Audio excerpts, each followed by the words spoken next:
Hello hello everyone, welcome welcome back. आज हम start करेंगे ज्योग्राफी का chapter number 6, manufacturing industries.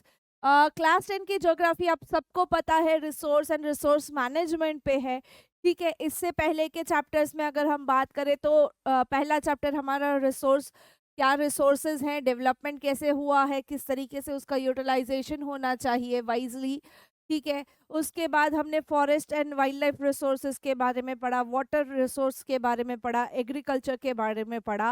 And the fifth chapter was all about हमारे India में कौन कौन से मिनरल रिसोर्सेज और एनर्जी रिसोर्सेज अवेलेबल हैं। ठीक है, नाउ हमारे पास जो रिसोर्सेज है उसको यूटिलाइज कैसे करें, that is being taught in this chapter manufacturing industries. हमारे पास रॉ मटेरियल बहुत सारा है, वो रॉ मटेरियल कैसे यूटिलाइज किया जाए वो हम इस चैप्टर में पढ़ेंगे, और किस तरीके से ये मैन्युफैक्चरिंग इंडस्ट्रीज हमारे इंडिया को ग्रो करने में हेल्प करता है, वो सारी चीज़ें हम यहाँ पे पढ़ने वाले। ठीक है, तो शुरुआत करते हैं। चैप्टर का नाम है मैन्युफैक्चरिंग इंडस्ट्रीज। मैन्युफैक्चरिंग यानी कि हमारे पास जो रॉ मटेरियल है, हमारे पास जो छोटे छोटे टेक्स इंडस्ट्रीज, अगर हम बात करें कि भाई हम क्रॉप ग्रो कर रहे हैं, कॉटन हो गया, जूट हो गया, तो उसको एक फिनिश्ड फैब्रिक में कन्वर्ट करने के लिए हमारे पास क्या है, हम उसको कहाँ पे प्रोसेस करें ताकि उसको हम as a finished product use कर सके। क्या हम उस रॉ मटेरियल को अदर कंट्रीज में बेचें और फिर हम फिनिश्ड गुड यूज करें, क्या वो हमें कॉस्टिंग कम पड़ेगा, या किस तरीके से वर्क करता है। ठीक है, तो मैन्युफैक्चरिंग जो होता है from the raw material to the finish product. ठीक है, और उसका लार्ज स्केल प्रोडक्शन हम इंडस्ट्रीज में करते हैं। ठीक है, अब ऐसा तो हो नहीं सकता ना कि 1 किलो कॉटन लेके हमने एक कपड़ा बना दिया, हमारे खुद का हो गया, ऐसा नहीं होता। Raw material on a larger scale जब उसका मैन्युफैक्चरिंग होता है और उसका ब्रांडिंग वगैरह हम करते हैं, ब्रांडिंग तो दूर की बात है, बट उसका लार्ज स्केल प्रोडक्शन करके जब मार्केट में हम इसको सेल आउट करते हैं, that is the whole process of manufacturing industries यहाँ पे बहुत बड़ा रोल प्ले करती है। ठीक है, अगर हम बात करें मैन्युफैक्चरिंग इंडस्ट्रीज को, तो हम कहते हैं प्रोडक्शन ऑफ गुड्स, जो गुड्स हमें बनाने हैं in large quantity after processing from raw materials to more valuable products. ठीक है, हम रॉ मटेरियल को प्रोसेस करके उसको और वैल्यूएबल फिनिश्ड प्रोडक्ट बनाते हैं, उसे हम मैन्युफैक्चरिंग कहते हैं। ठीक है, कॉटन की value as compare to the clothes हमें कम मिलती है। ठीक है, तो कॉटन हमारा जो रॉ मटेरियल है उसका प्रोसेसिंग होता है, लार्ज स्केल प्रोडक्शन होता है और एक वैल्यूएबल प्रोडक्ट में कन्वर्ट होता है। कॉटन से हमारी क्लोथिंग ले लो या बेडिंग ले लो, हर छोटी बड़ी चीज़ हमारी कॉटन से बनती होती है। ठीक है, कॉटन के साथ बहुत सारे हम पॉलीमर्स ऐड करके अलग अलग फैब्रिक्स क्रिएट करते हैं। ठीक है, तो हमारा यहाँ पे कॉटन ग्रोथ जो है वो प्राइमरी एक्टिविटी है, प्राइमरी सेक्टर है, जो आगे एक सेकेंडरी एक्टिविटी यानी कि मैन्युफैक्चरिंग इंडस्ट्रीज को ग्रोथ देता है। अल्टीमेटली जो इकोनॉमिक स्ट्रेंथ है हमारी कंट्री की, वो इन डेवलपमेंट्स पे, इन सेकेंडरी एक्टिविटीज़ पे डिपेंड करती है। हम कितनी चीज़ें हमारे यहाँ खुद बना लेते हैं, मैन्युफैक्चर कर लेते हैं, उसके बेसिस पे हमारा इकोनॉमिक ग्रोथ हम डिफाइन कर सकते हैं। ठीक है, अगर हम बात करें तो एक देश के डेवलपमेंट के लिए बैकबोन है मैन्युफैक्चरिंग।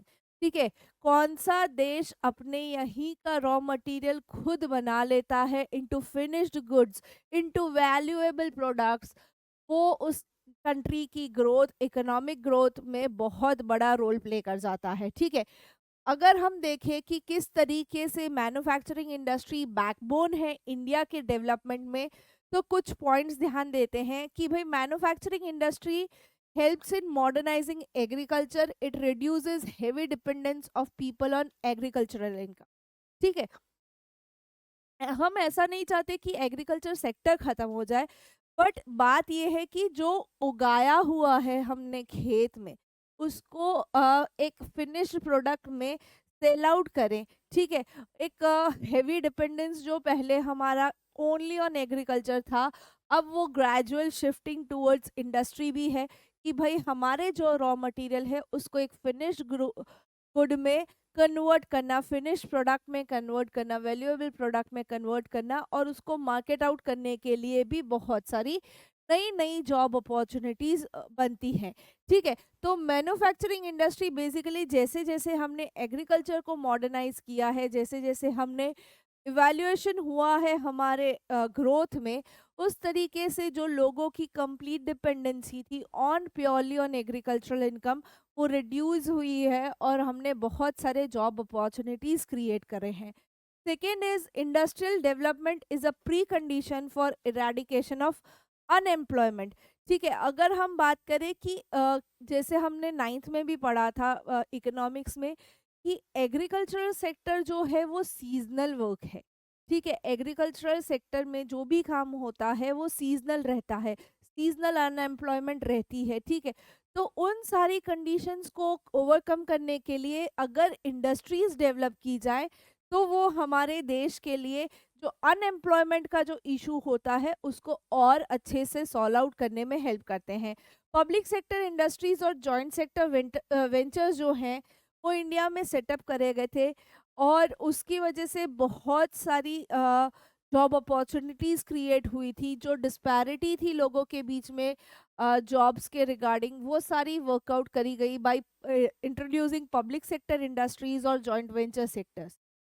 ठीक है, अभी इन दोनों टर्म्स को हम थोड़ा आगे और समझेंगे, बट बेसिकली हम क्या कह रहे हैं कि भाई मैन्युफैक्चरिंग इंडस्ट्रीज ने जैसे जैसे एग्रीकल्चरल में मॉडर्नाइजेशन हुआ उसके वजह से और जॉब अपॉर्चुनिटीज आई, और अल्टीमेटली जो लोग एग्रीकल्चरल इनकम पे ही डिपेंडेंट थे वो कम हुए। दूसरा कि भाई जब हमने इंडस्ट्रीज को डेवलप किया, when we had set up the industries, तो एक जो हमारा अनएम्प्लॉयमेंट का इशू था उस पे भी हमने वर्क किया। अनएम्प्लॉयमेंट के साथ साथ मुफ्त में पॉवर्टी भी आ जाती है। ठीक है, तो वो दोनों प्रॉब्लम्स को, वो दोनों सोशल प्रॉब्लम्स को हमने वर्कआउट किया। ठीक है, उसके अलावा अगर हम देखें तो जो मैन्युफैक्चर्ड गुड्स हैं उसको हम एक्सपोर्ट आउट करते हैं। ऐसा तो है नहीं कि कपड़ा खाली इंडिया में बनता है और इंडिया में ही यूज होता आता है, वो कपड़ा इंडिया में बन के फॉरेन कंट्रीज में भी सेल आउट होता है। ठीक है, तो that will help us to bring lot of foreign exchange. हम दूसरे देशों के साथ बहुत सारी चीज़ों में फिर डील कर लेते हैं, हमें बहुत सारी चीज़ें एक्सचेंज में सामने मिल जाती है, may it be the raw material या फिनिश गुड प्रोडक्ट्स। ठीक है, तो मैन्युफैक्चर्ड गुड्स को जब हम एक्सपोर्ट आउट करते हैं तो सामने हम भी कुछ फायदे की चीज़ देखते हैं। ठीक है, manufacturing transforms raw material into the in the country into finished goods which provide higher values for goods। ठीक है, जैसे हम बात करते हैं कॉटन की वैल्यूएशन और कॉटन के कपड़ों की वैल्यूएशन, या हम देखें कि भाई स्टील ले लो, कच्चा लोहा ले लो, ठीक है, रॉ आयरन ले लो, तो उसको जब तक आप फिनिश प्रोडक्ट में कन्वर्ट नहीं करोगे उसकी वैल्यूएशन नहीं बढ़ेगी, और वैल्यूएशन बढ़ाने के लिए उसे हमें मैन्युफैक्चरिंग यूनिट्स के थ्रू पास आउट करना पड़ेगा, उसकी प्योरिटी में इम्प्रूवमेंट करना पड़ेगा, उसकी क्वालिटी में इम्प्रूवमेंट करना पड़ेगा। अल्टीमेटली हम क्या कर रहे हैं, मैन्युफैक्चरिंग के थ्रू उस चीज़ की वैल्यूएशन बढ़ा रहे हैं, उस चीज़ की इम्पोर्टेंस बढ़ा रहे हैं, ultimately leading us to prosperity on the road of growth हमें ले जा रहा है। ठीक है, अगर हम मैन्युफैक्चरिंग इंडस्ट्रीज की बात करें तो हम ये नहीं कह सकते कि इंडस्ट्रीज खाली अपने आप पे चल सकती है, रॉ मटेरियल के लिए वो कहीं ना कहीं एग्रीकल्चर पे डिपेंडेंट है, और एग्रीकल्चर भी कहीं ना कहीं इंडस्ट्री पे डिपेंडेंट है। किस तरीके से अगर हम बात करें, दोनों एक दूसरे के बिना नहीं चल सकते। ठीक है, अगर हम बात करें तो इंडस्ट्री को जो रॉ मटेरियल चाहिए वो तो खेत से मिल जाता है, वो हमें समझ में आता है। ठीक है, बट खेत में जो चीज़ें चाहिए लाइक इरिगेशन पंप्स हो गए, ट्रैक्टर्स हो गए, हार्वेस्टर्स हो गए, वो भी कहीं ना कहीं मैन्युफैक्चर हो रहे, वो भी कहीं ना कहीं बन रहे हैं। जो इरिगेशन के लिए पाइप्स हो गई, या फर्टिलाइजर्स हो गए, पेस्टिसाइड्स हो गए, इंसेक्टिसाइड्स हो गए, ये सारी चीज़ें कहीं ना कहीं कोई इंडस्ट्री में मैन्युफैक्चर हो रही। तो अल्टीमेटली जो फार्मिंग एक्टिविटीज़ हैं या हम कहें एग्रीकल्चरल एक्टिविटीज़ हैं, वो भी कहीं ना कहीं इन इंडस्ट्रीज पर डिपेंड करती हैं। ठीक है, एग्रो बेस्ड इंडस्ट्री जो इंडिया की है उसको सबसे बड़ा रोल बूस्ट कब मिला, कि भाई जब ये सारी चीज़ों में एडवांसमेंट हुआ, advancement in the term modernisation, अगर हम बात करें कि भाई सीड्स हो गए, फर्टिलाइजर्स हो गए, तो जो सारी चीज़ें पहले बहुत रेयर मिल जाती थी, अब इजीली अवेलेबल होती जा रही हैं। तो उससे क्या है, बेसिकली एग्रीकल्चर सेक्टर को भी एक अच्छा सा बूस्ट मिला है। Industries depend on agriculture for raw material and sell their products to the farmer. ठीक है, तो यहाँ पे जो भी ट्रैक्टर्स, पीवीसी पाइप्स हो गई, फर्टिलाइजर्स हो गए, वो अल्टीमेटली सेल आउट होने वाले हैं to the farmers who need it in the agricultural fields. ठीक है, तो कहीं ना कहीं एग्रीकल्चर और इंडस्ट्री एक दूसरे के बिना सरवाइव नहीं कर सकती। They are not exclusive of each other, दोनों एक दूसरे पे कहीं ना कहीं डिपेंडेंट है। ठीक है, अगर हम बात करें यही इंडस्ट्रियल ग्रोथ की, यही मैन्युफैक्चरिंग ग्रोथ की, तो कहीं ना कहीं हमें एक ग्लोबल लेवल पे रिप्रेजेंटेशन मिला है, लीडिंग टू ग्लोबल कंपटीशन। ठीक है, हम जैसे ही हमारे फिनिश प्रोडक्ट्स दूसरे देशों में एक्सपोर्ट आउट करते हैं, वहाँ पे भी अदर कंट्रीज से प्रोडक्ट्स आती हैं। अदर कंट्रीज से जो प्रोडक्ट्स आती हैं, वहाँ पे हमें एक ग्लोबल कंपटीशन मिलता है, हमें एक मोटिवेशन मिलता है कि भाई वो कंट्री इतने अच्छे से इस चीज़ को बेच रही है, हमारी प्रोडक्ट में अभी और क्या कमी है, हम उसको और कैसे इम्प्रूव कर सकते हैं।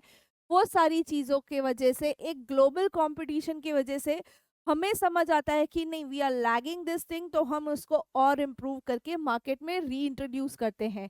यहाँ पे हम जो है हमारे मैन्युफैक्चर्ड गुड्स, ठीक है, वो इतनी अच्छी क्वालिटी के होने चाहिए कि वो ग्लोबल कंपटीशन में compete कर सके।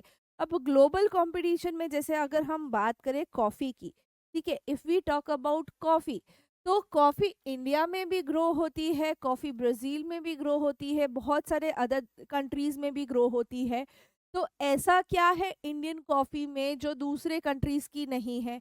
ठीक है, तो एक उनके लिए एनवायरनमेंट उस तरीके से क्रिएट करना, या उनका जो प्रोसेसिंग करना वो परफेक्टली करना, उनकी क्वालिटी मेंटेन रखना, वो सारी चीज़ें बहुत बड़ा रोल प्ले कर जाती है इंटरनेशनल मार्केट में।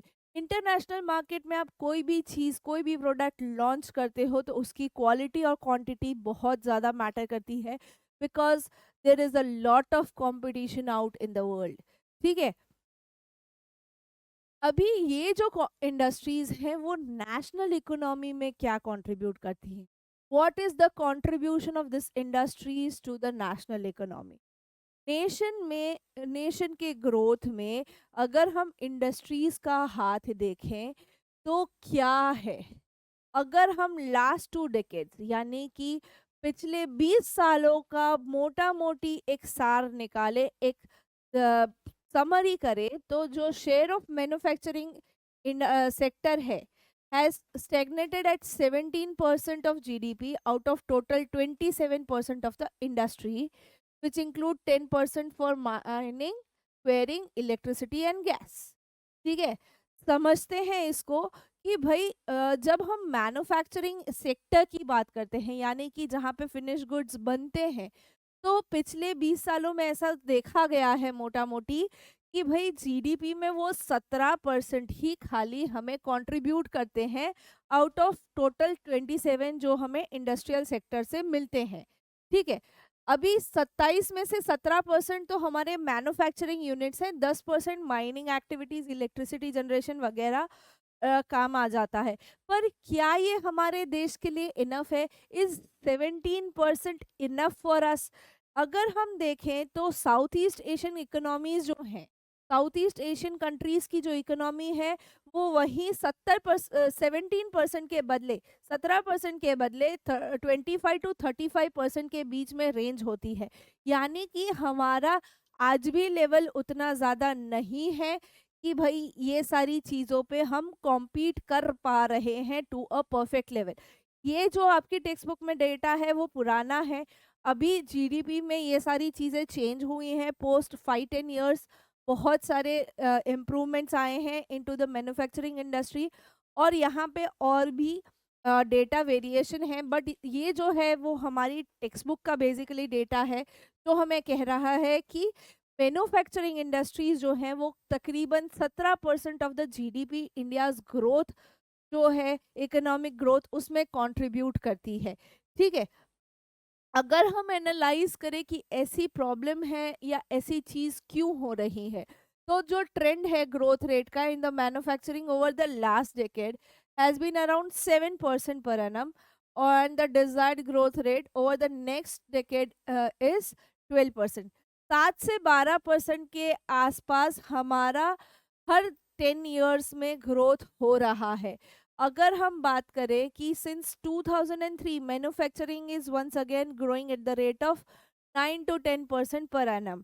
ठीक है, अगर हम बात करते हैं 2003 के बाद और अभी, जैसे पीएम मोदी जिस तरीके से हर चीज को ग्लोबल लेवल पे ले जा रहे हैं, तो अगर हम बात करें तो पोस्ट 2014 ये जो जीडीपी ग्रोथ रेट्स हैं, या हम कहें मैन्युफैक्चरिंग इंडस्ट्री का जो कंट्रीब्यूशन है इनटू द जीडीपी, ये बहुत ज़्यादा वेरी कर रहा है एवरी ईयर। ठीक है, एक टाइम था जब 7 से 12% 10-10 सालों में इंक्रीज हो रहा था, बट सिंस 2003 ये चीज़ें ग्रो होती जा रही हैं। जो 7 से 12% ग्रोथ हम 10-10 सालों में ऑब्जर्व कर रहे थे एट एन एवरेज, अभी at an average per annum 9 से 10% का ग्रोथ हमें दिख रहा है। पोस्ट 2014 ये ग्रोथ और अच्छे से हमें देखने को मिल रहा है। Still there is a lot of way to go ahead, अभी बहुत सारा प्रोग्रेस करना बाकी है। अभी इंटरनेशनल मार्केट में बहुत ज़्यादा कंपटीशन है, उसको ओवरकम करने के लिए बहुत सारी चीज़ें इम्प्रूव करना बाकी है, बट स्टिल हम एक ऐसे लेवल पे हैं, अभी ऐसे रिस्पेक्टेबल लेवल पे हैं कि हाँ, हमारा नाम लिया जाता है। ठीक है, with appropriate policies, intervention by the government and renewed efforts by the industries to improve productivity, economists predict that the manufacturing can achieve its target over the next decade. ठीक है, हर छोटी इंडस्ट्री से लेके हर बड़ी इंडस्ट्री को government के through, economist के through हर तरीके से हेल्प मिल रही है, ताकि हम मैन्युफैक्चरिंग इंडस्ट्री को एक बहुत बड़ा पार्ट बना सके हमारी जीडीपी ग्रोथ का। ठीक है, हम ग्लोबल लेवल पे बहुत सारे एक्सपेंशंस पे वर्क कर रहे हैं, बहुत सारे टाइप्स पे वर्क कर रहे हैं, जहाँ पे हम हमारे रॉ मटेरियल्स और फिनिश गुड्स को ग्लोबली उनको बता सके। बहुत सारे ट्रेड फेयर्स होते हैं एवरी ईयर। गुजरात में वाइब्रेंट समिट्स होते हैं post Narendra Modi being the PM. बहुत सारे ट्रेड फेयर्स और वाइब्रेंट समिट्स होते हैं every year in the month of January February. तो वहाँ पे बहुत सारे अदर कंट्रीज के लोग आते हैं, इंडस्ट्रियलिस्ट आते हैं, और हमारे यहाँ की इंडस्ट्रीज को एक बहुत बड़ा बूस्ट मिलता है। The National Manufacturing Competitiveness Council NMCC has been set up with this objective. NMCC को इसी ऑब्जेक्टिव के साथ बिठाया है कि भाई देश के ग्रोथ के लिए आप किस तरीके से ये छोटे छोटे या ये छोटे बड़े मैन्युफैक्चरिंग इंडस्ट्रीज को सपोर्ट मिल सके। ठीक है, अभी इंडस्ट्री सेटअप करनी है, we need to set up an industry, तो पर कहाँ करें, कौन से फैक्टर्स हमें ध्यान रखने हैं कि भाई मुझे एक इंडस्ट्री सेटअप करनी है, तो कैसे सेटअप करूँ, कहाँ सेटअप करूँ, क्या क्या चीज़ें मुझे ध्यान रखनी है। तो वो हम देखते हैं कि भाई अगर मुझे कोई भी इंडस्ट्री ओपन अप करनी है, तो सबसे पहले जो बेसिक चीज़ें चाहिए वो है raw material, power, land, transport, communication, labour, capital, market and water. ठीक है, अभी यहाँ पे समझो सबसे बड़ी चीज़, इंडस्ट्री सेटअप करनी है, मुझे कहीं कोई प्लांट लगाना है, सबसे पहले मेरे को ज़मीन चाहिए होगी। ज़मीन मिल गई, पर मेरे को वहाँ रॉ मटेरियल कैसे आएगा, वहाँ पे पावर कैसे मिलेगा, इलेक्ट्रिसिटी कैसे मिलेगी, ट्रांसपोर्टेशन से कैसे कनेक्टेड है, कम्युनिकेशन कैसा है, नेटवर्क्स आते हैं नहीं आते हैं, लेबर मिल जाएंगे नहीं मिल जाएंगे, कैपिटल चलो मैं अपना मार्केट से उठा के ले लूँ, पर मेरी इंडस्ट्री में जो चीज़ें बनी है वो मार्केट तक कैसे पहुँचेंगी, कितना मुझे उसका प्लस माइनस होगा, प्लस वाटर अवेलेबिलिटी वहाँ पे कैसी है। ठीक है, रॉ मटेरियल के साथ साथ लेबर, कैपिटल, मार्केट, पावर, ये बहुत सारे फैक्टर्स हैं जो हम एक इंडस्ट्रीज को सेटअप करने के लिए यूटिलाइज करते हैं। और ये सारे के सारे फैक्टर्स आपको एक ही जगह पे मिल जाए, वो नेक्स्ट टू इम्पॉसिबल होता है। कोई ऐसी जगह नहीं होती जहाँ पे आपको ये सारी चीज़ें एक साथ मिल जाती है। या तो आपको कहीं दूर से रॉ मटेरियल लाना पड़ता है, या लेबर्स का इनफ्लो आउटफ्लो करना पड़ता है, कैपिटल आपको मार्केट से उठाना पड़ता है, मार्केट दूर होता है, मार्केट में चीज़ें भेजना, ठीक है। ट्रांसपोर्टेशन तो रोड, आपको कहीं कभार रोड अच्छे नहीं मिलते तो रोड डेवलप करवाने पड़ते हैं, ठीक है।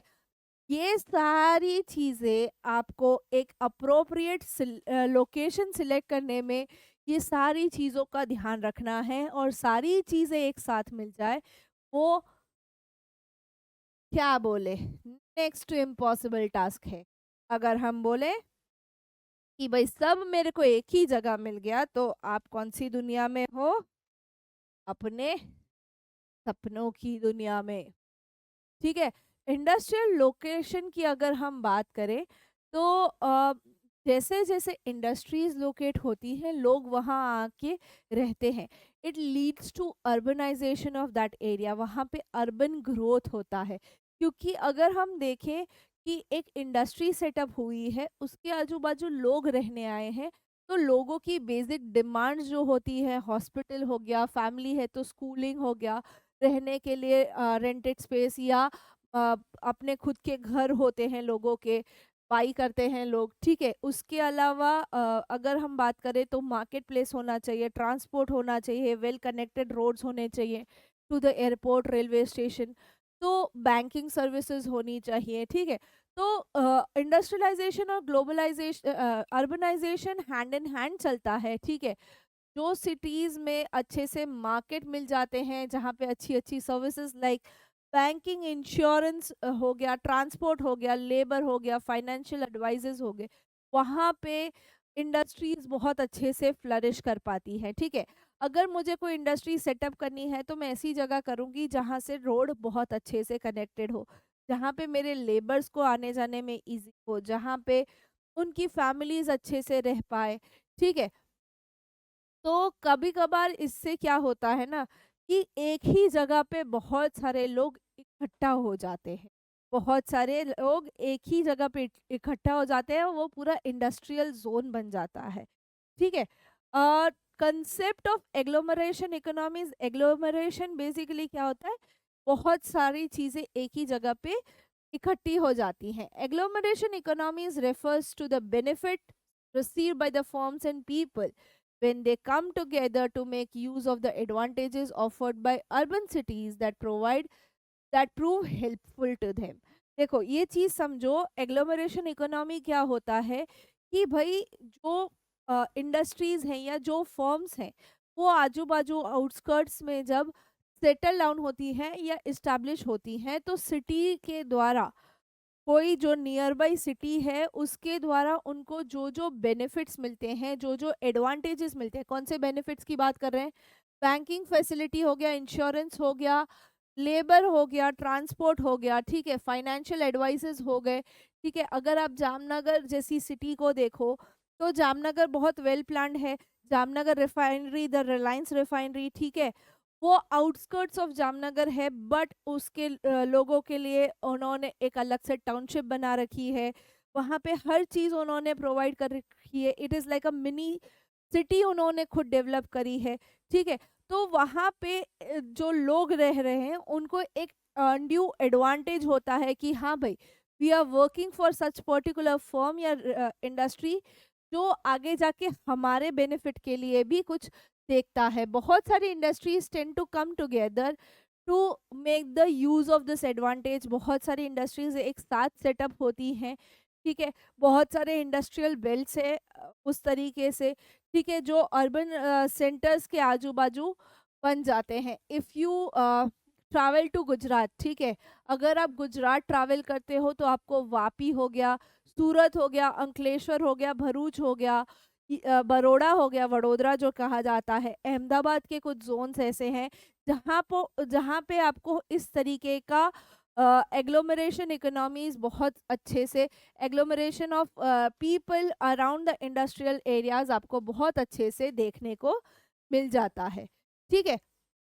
अभी ये जो इंडस्ट्रियल लोकेशन है, यहाँ पे manufacturing units in pre independent period, यानी कि जब हम इंडिपेंडेंट नहीं थे उस टाइम पे क्या इफेक्ट थी ये मैन्युफैक्चरिंग इंडस्ट्रीज की, मैन्युफैक्चरिंग यूनिट्स की, वो देखते हैं। देखो उस टाइम पे बेसिकली जो हमारे पोर्ट्स थे, यानी कि ओवरसीज ट्रेड के लिए मुंबई, कोलकाता, चेन्नई, जो हमारे बड़े बड़े पोर्ट्स थे, वहीं से बेसिकली हमारा एक्सपोर्ट आउट होता था, ट्रेड आउट होता था, but under the influence of Britishers.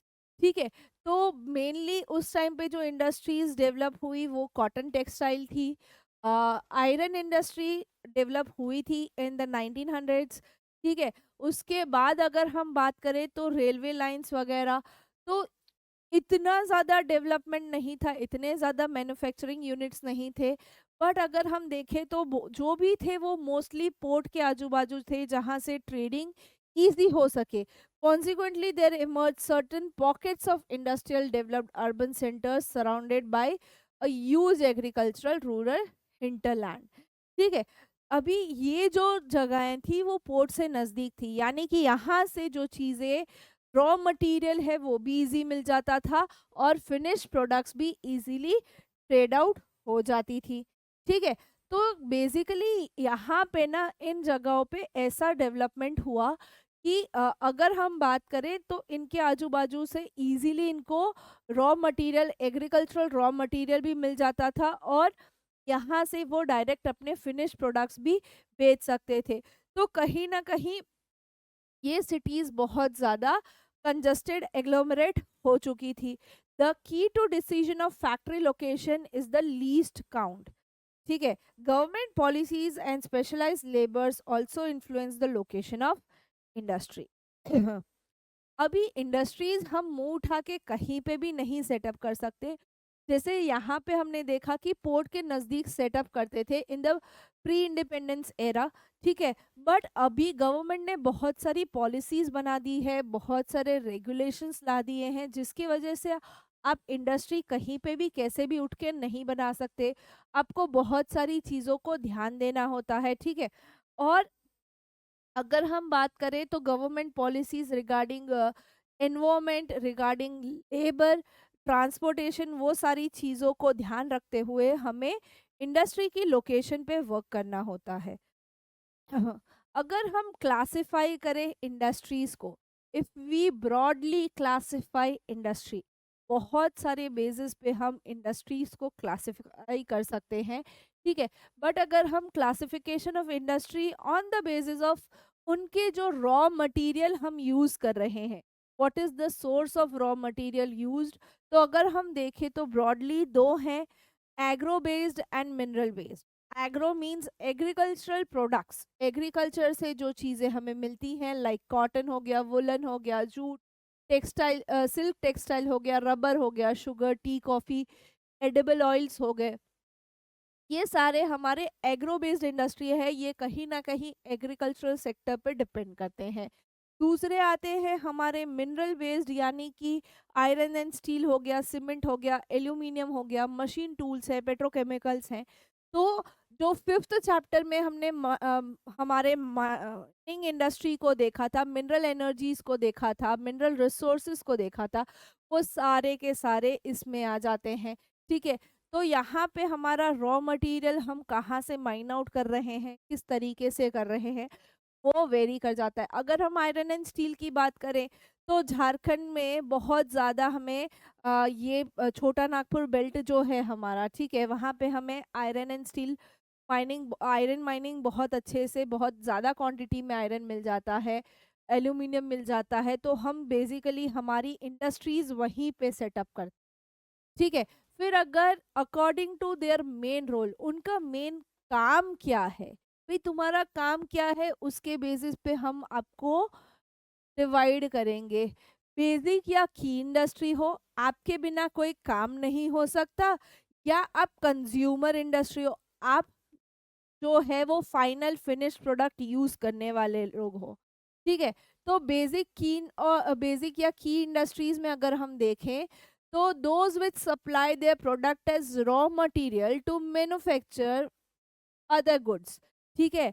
जो अपना रॉ मटेरियल देता है फिनिश गुड्स बनाने के लिए, उनको हम बेसिक या की इंडस्ट्री में रखते हैं, जैसे कि आयरन एंड स्टील हो गया, कॉपर स्मेल्टिंग हो गया, एल्यूमिनियम स्मेल्टिंग हो गया। स्मेल्टिंग यानी इन दोनों का प्यूरिफिकेशन जो आगे जाके हम यूज कर सके। कॉपर का कॉपर वायर्स बनाते हैं बेसिकली, एल्यूमिनियम का हम एल्यूमिनियम वेसल्स और बहुत सारे इंडस्ट्रियल टूल्स बनते हैं। ठीक है, तो बेसिक रॉ मटेरियल जहाँ पे यूटिलाइज होता है फॉर मेकिंग फिनिश प्रोडक्ट्स, वो बेसिक या की इंडस्ट्री में आता है। दूसरा हमारा है कंज्यूमर इंडस्ट्री। कंज्यूमर यानी कि जो फिनिश प्रोडक्ट्स हैं that produce goods for direct use by consumer. ठीक है, हमारे जैसे लोगों के लिए डायरेक्ट फिनिश प्रोडक्ट बनाते हैं, जैसे कि शुगर हो गया, टूथपेस्ट हो गया, पेपर हो गया, सीइंग मशीन्स हो गए, फैंस हो गए। वो डायरेक्ट हम कंज्यूम करेंगे, हम यूज करेंगे हमारे लिए। यहाँ पे इनका हार्ड, जैसे आयरन एंड स्टील है तो आयरन एंड स्टील के रॉड्स बनेंगे। ठीक है, उसको फिर हम कहाँ यूज करेंगे, घर बनाने में यूज कर लिया, या इंडस्ट्री बनाने में यूज कर लिया, या रोड्स में, जहाँ पे भी हमें फिर इनकी जरूरत पड़ती है हम इनको यूज करते हैं। ठीक है, यहाँ पे हम डायरेक्ट कंज्यूम करते हैं, हम डायरेक्ट यूटिलाइज करते हैं। ठीक है, फिर on the basis of capital investment, पैसा कितना लगा है भाई इसमें, इस इंडस्ट्री को बनाने में या इस मैन्युफैक्चरिंग यूनिट को बनाने में पैसा कितना लगा है, that is what we classify on the basis of capital investment. ठीक है, कैपिटल इन्वेस्टमेंट के बेसिस पे अगर हम बात करें तो स्मॉल स्केल इंडस्ट्रीज हैं और लार्ज स्केल इंडस्ट्रीज। ठीक है, लेस देन 1 करोड़ अगर हम इंडस्ट्री में डालते हैं, जैसे कि टॉय इंडस्ट्री, खिलौना बनाने वाली इंडस्ट्रीज, तो उसको हम स्मॉल स्केल इंडस्ट्रीज में लेते हैं। जहाँ पे 1 करोड़ या उससे ज़्यादा इन्वेस्टमेंट आता है, उससे ज़्यादा पैसा हम डालते हैं, तो वो हमारी लार्ज स्केल इंडस्ट्रीज बन जाती हैं, जैसे कि आयरन एंड स्टील इंडस्ट्री। ये जो लिमिटेशन है 1 करोड़ या 1 करोड़ से ज़्यादा, ये टाइम एंड अगेन चेंज होता रहता है over a period of time, but हम बोलते हैं बेसिकली जिसमें कम इन्वेस्टमेंट लगा हो, कम पैसे लगे हो, वो हम स्मॉल स्केल इंडस्ट्रीज में लेते हैं। जिसमें ज़्यादा पैसा लगा हो वो हम लार्ज स्केल इंडस्ट्रीज में लेते हैं। ठीक है, फिर आता है on the basis of ownership, उनको ओन कौन कर रहा है, कौन है भाई इसका मालिक।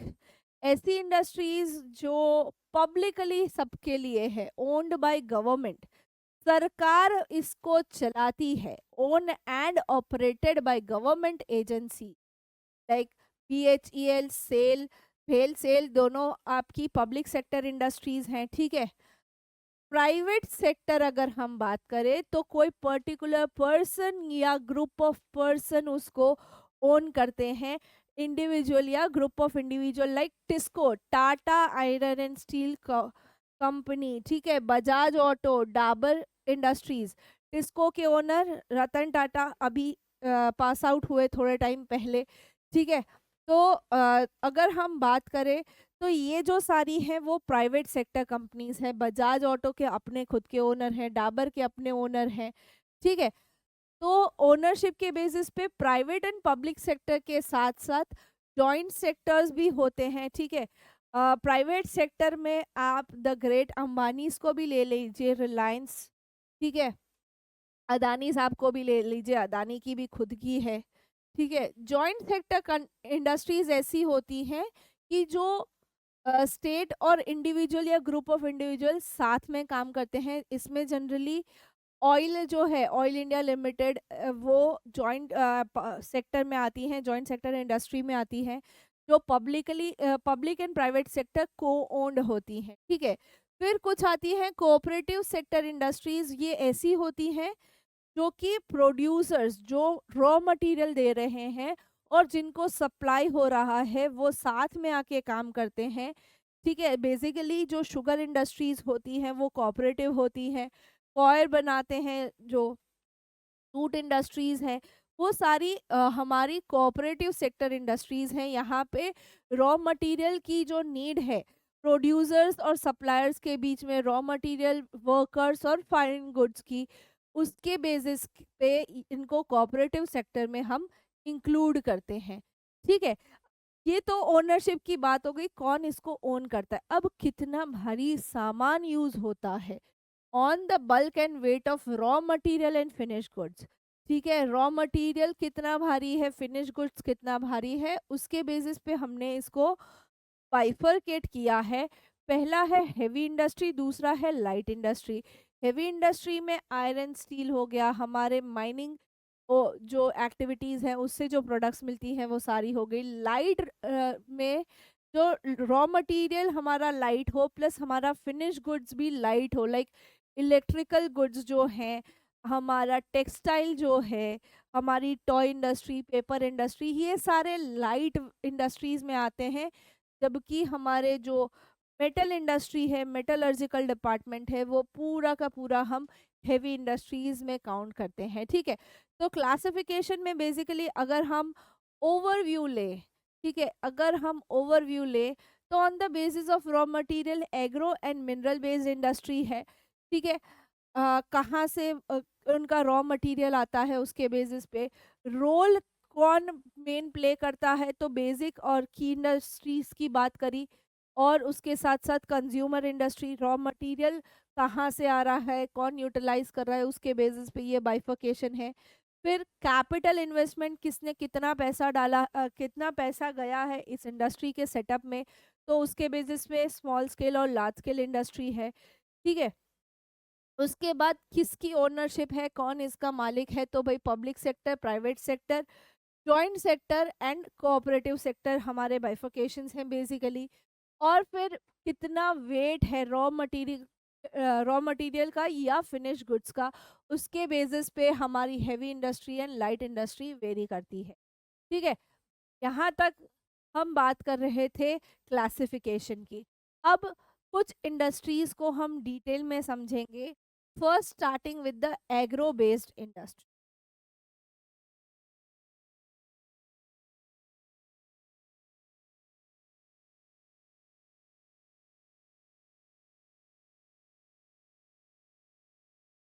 तो बेसिकली अगर हम एग्रो बेस्ड इंडस्ट्री की बात करें, ठीक है, तो हम कहते हैं एग्रो बेस्ड इंडस्ट्री एक बहुत यूनिक पोजीशन होल्ड करती है।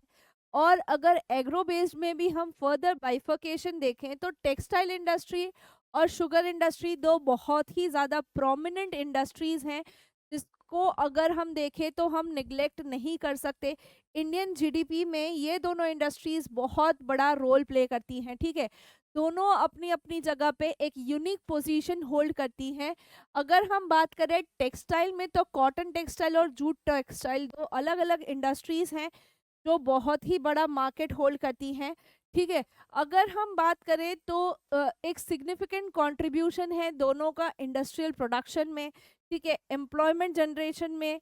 उसके अलावा हम फॉरेन में जो भेजते हैं प्रोडक्ट्स, फिनिश प्रोडक्ट्स, तो फॉरेन एक्सचेंज अर्निंग में, contribution in the GDP and self reliant and compete in value chain. ठीक है, ये खुद पे डिपेंडेंट है, इनमें रॉ मटेरियल्स कहाँ से आते हैं, किस तरीके से आते हैं, वो सेल्फ रिलायंट है और अपने ही अंदर एक कॉम्पिटेंट वैल्यूएशन लेके चलता है। ठीक है, अगर हम बात करें कॉटन एग्रो बेस्ड इंडस्ट्री में, तो कॉटन टेक्सटाइल एक बहुत ही पुरानी इंडस्ट्री है। एंशियंट इंडिया से हम अगर बात करें तो हैंड स्पिनिंग और हैंडलूम वीविंग बहुत पहले से यूज होता रहा है। गांधी जी ने चरखा चलाना भी हमें बहुत अच्छे से सिखाया था ड्यूरिंग द इंडिपेंडेंस स्ट्रगल। ठीक है, उस टाइम पे हमने खादी के कपड़े खुद बनाना सीखा था। बट 18 सेंचुरी के आसपास पावर लूम्स आ गए थे और पहली सक्सेसफुल टेक्सटाइल मिल जो थी वो मुंबई में 1854 में इस्टेब्लिश हुई थी। ठीक है, हमारे यहाँ से ब्रिटिशर्स जो लेके जाते थे वो कॉटन के फिनिश प्रोडक्ट्स और इंडिगो करे हुए कपड़े, डाई करे हुए कपड़े ले जाते थे। ठीक है, हमारे यहाँ वो कॉटन एंड इंडिगो ग्रोथ पे, एग्रीकल्चरल ग्रोथ पे बहुत ज़्यादा डिपेंडेंट थे। ठीक है, तो दो हमारी जो टेक्सटाइल इंडस्ट्रीज थी, ट्रेडिशनल टेक्सटाइल इंडस्ट्रीज, ब्रिटिशर्स के आते थोड़ा सेटबैक मिला था, बिकॉज जो हमारे यहाँ के पावर लूम्स थे या जो हमारे यहाँ की क्वालिटी ऑफ क्लॉथ था वो इंटरनेशनल मार्केट में इतना अच्छा नहीं था। हम इंग्लैंड में जो मिल में बने हुए, कॉटन मिल्स में जो बने हुए कपड़े थे उसको compete नहीं कर पा रहे थे, वो स्टैंडर्ड को मीट अप नहीं कर पा रहे थे, तो कहीं ना कहीं हमारे लिए वो एक सेटबैक था। उसके अलावा अगर हम बात करें कि ये जो टेक्सटाइल इंडस्ट्री है, कॉटन टेक्सटाइल, वो गुजरात और महाराष्ट्र तक ही सीमित है। ऐसा क्यों?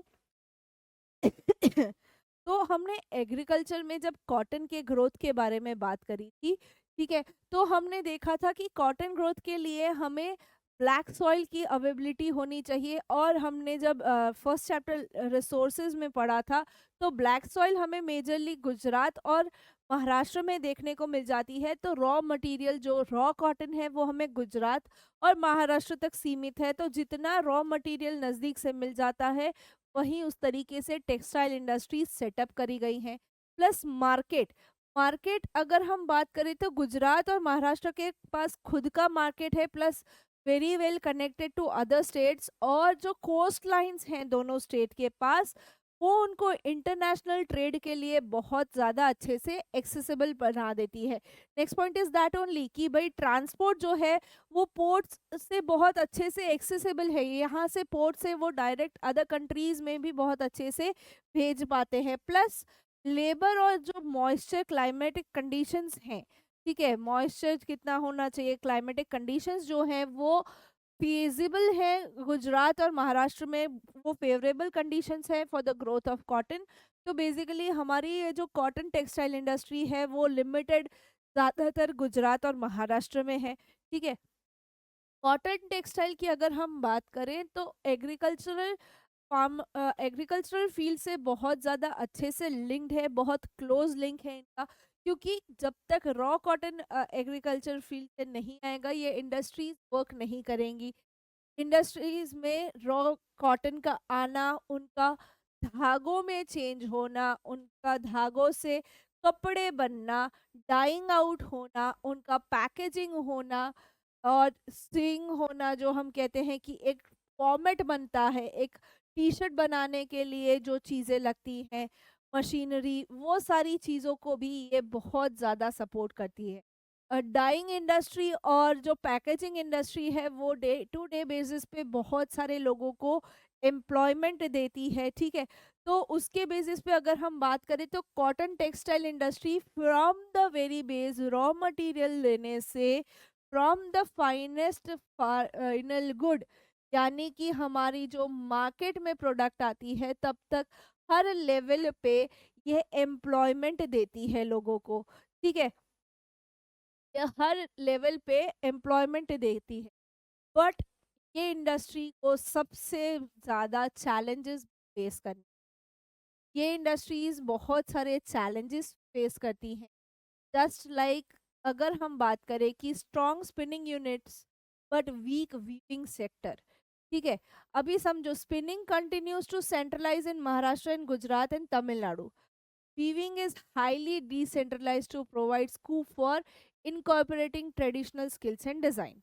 अभी देखो, कपड़ा धागों में कन्वर्ट होना और उन धागों से फिर कपड़ा बनना, रुई का धागों में कन्वर्ट होना, वो तो महाराष्ट्र गुजरात तमिलनाडु कर लेता है।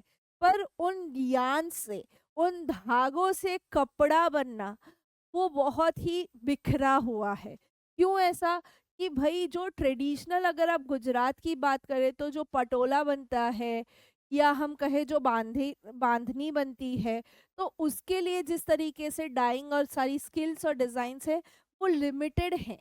वो इतनी हाई स्किल डेवलपमेंट नहीं हुए हैं वहाँ पे, वो डिज़ाइंस को इतना बाहर मार्केट आउट नहीं किया। हाँ, अभी हुआ है।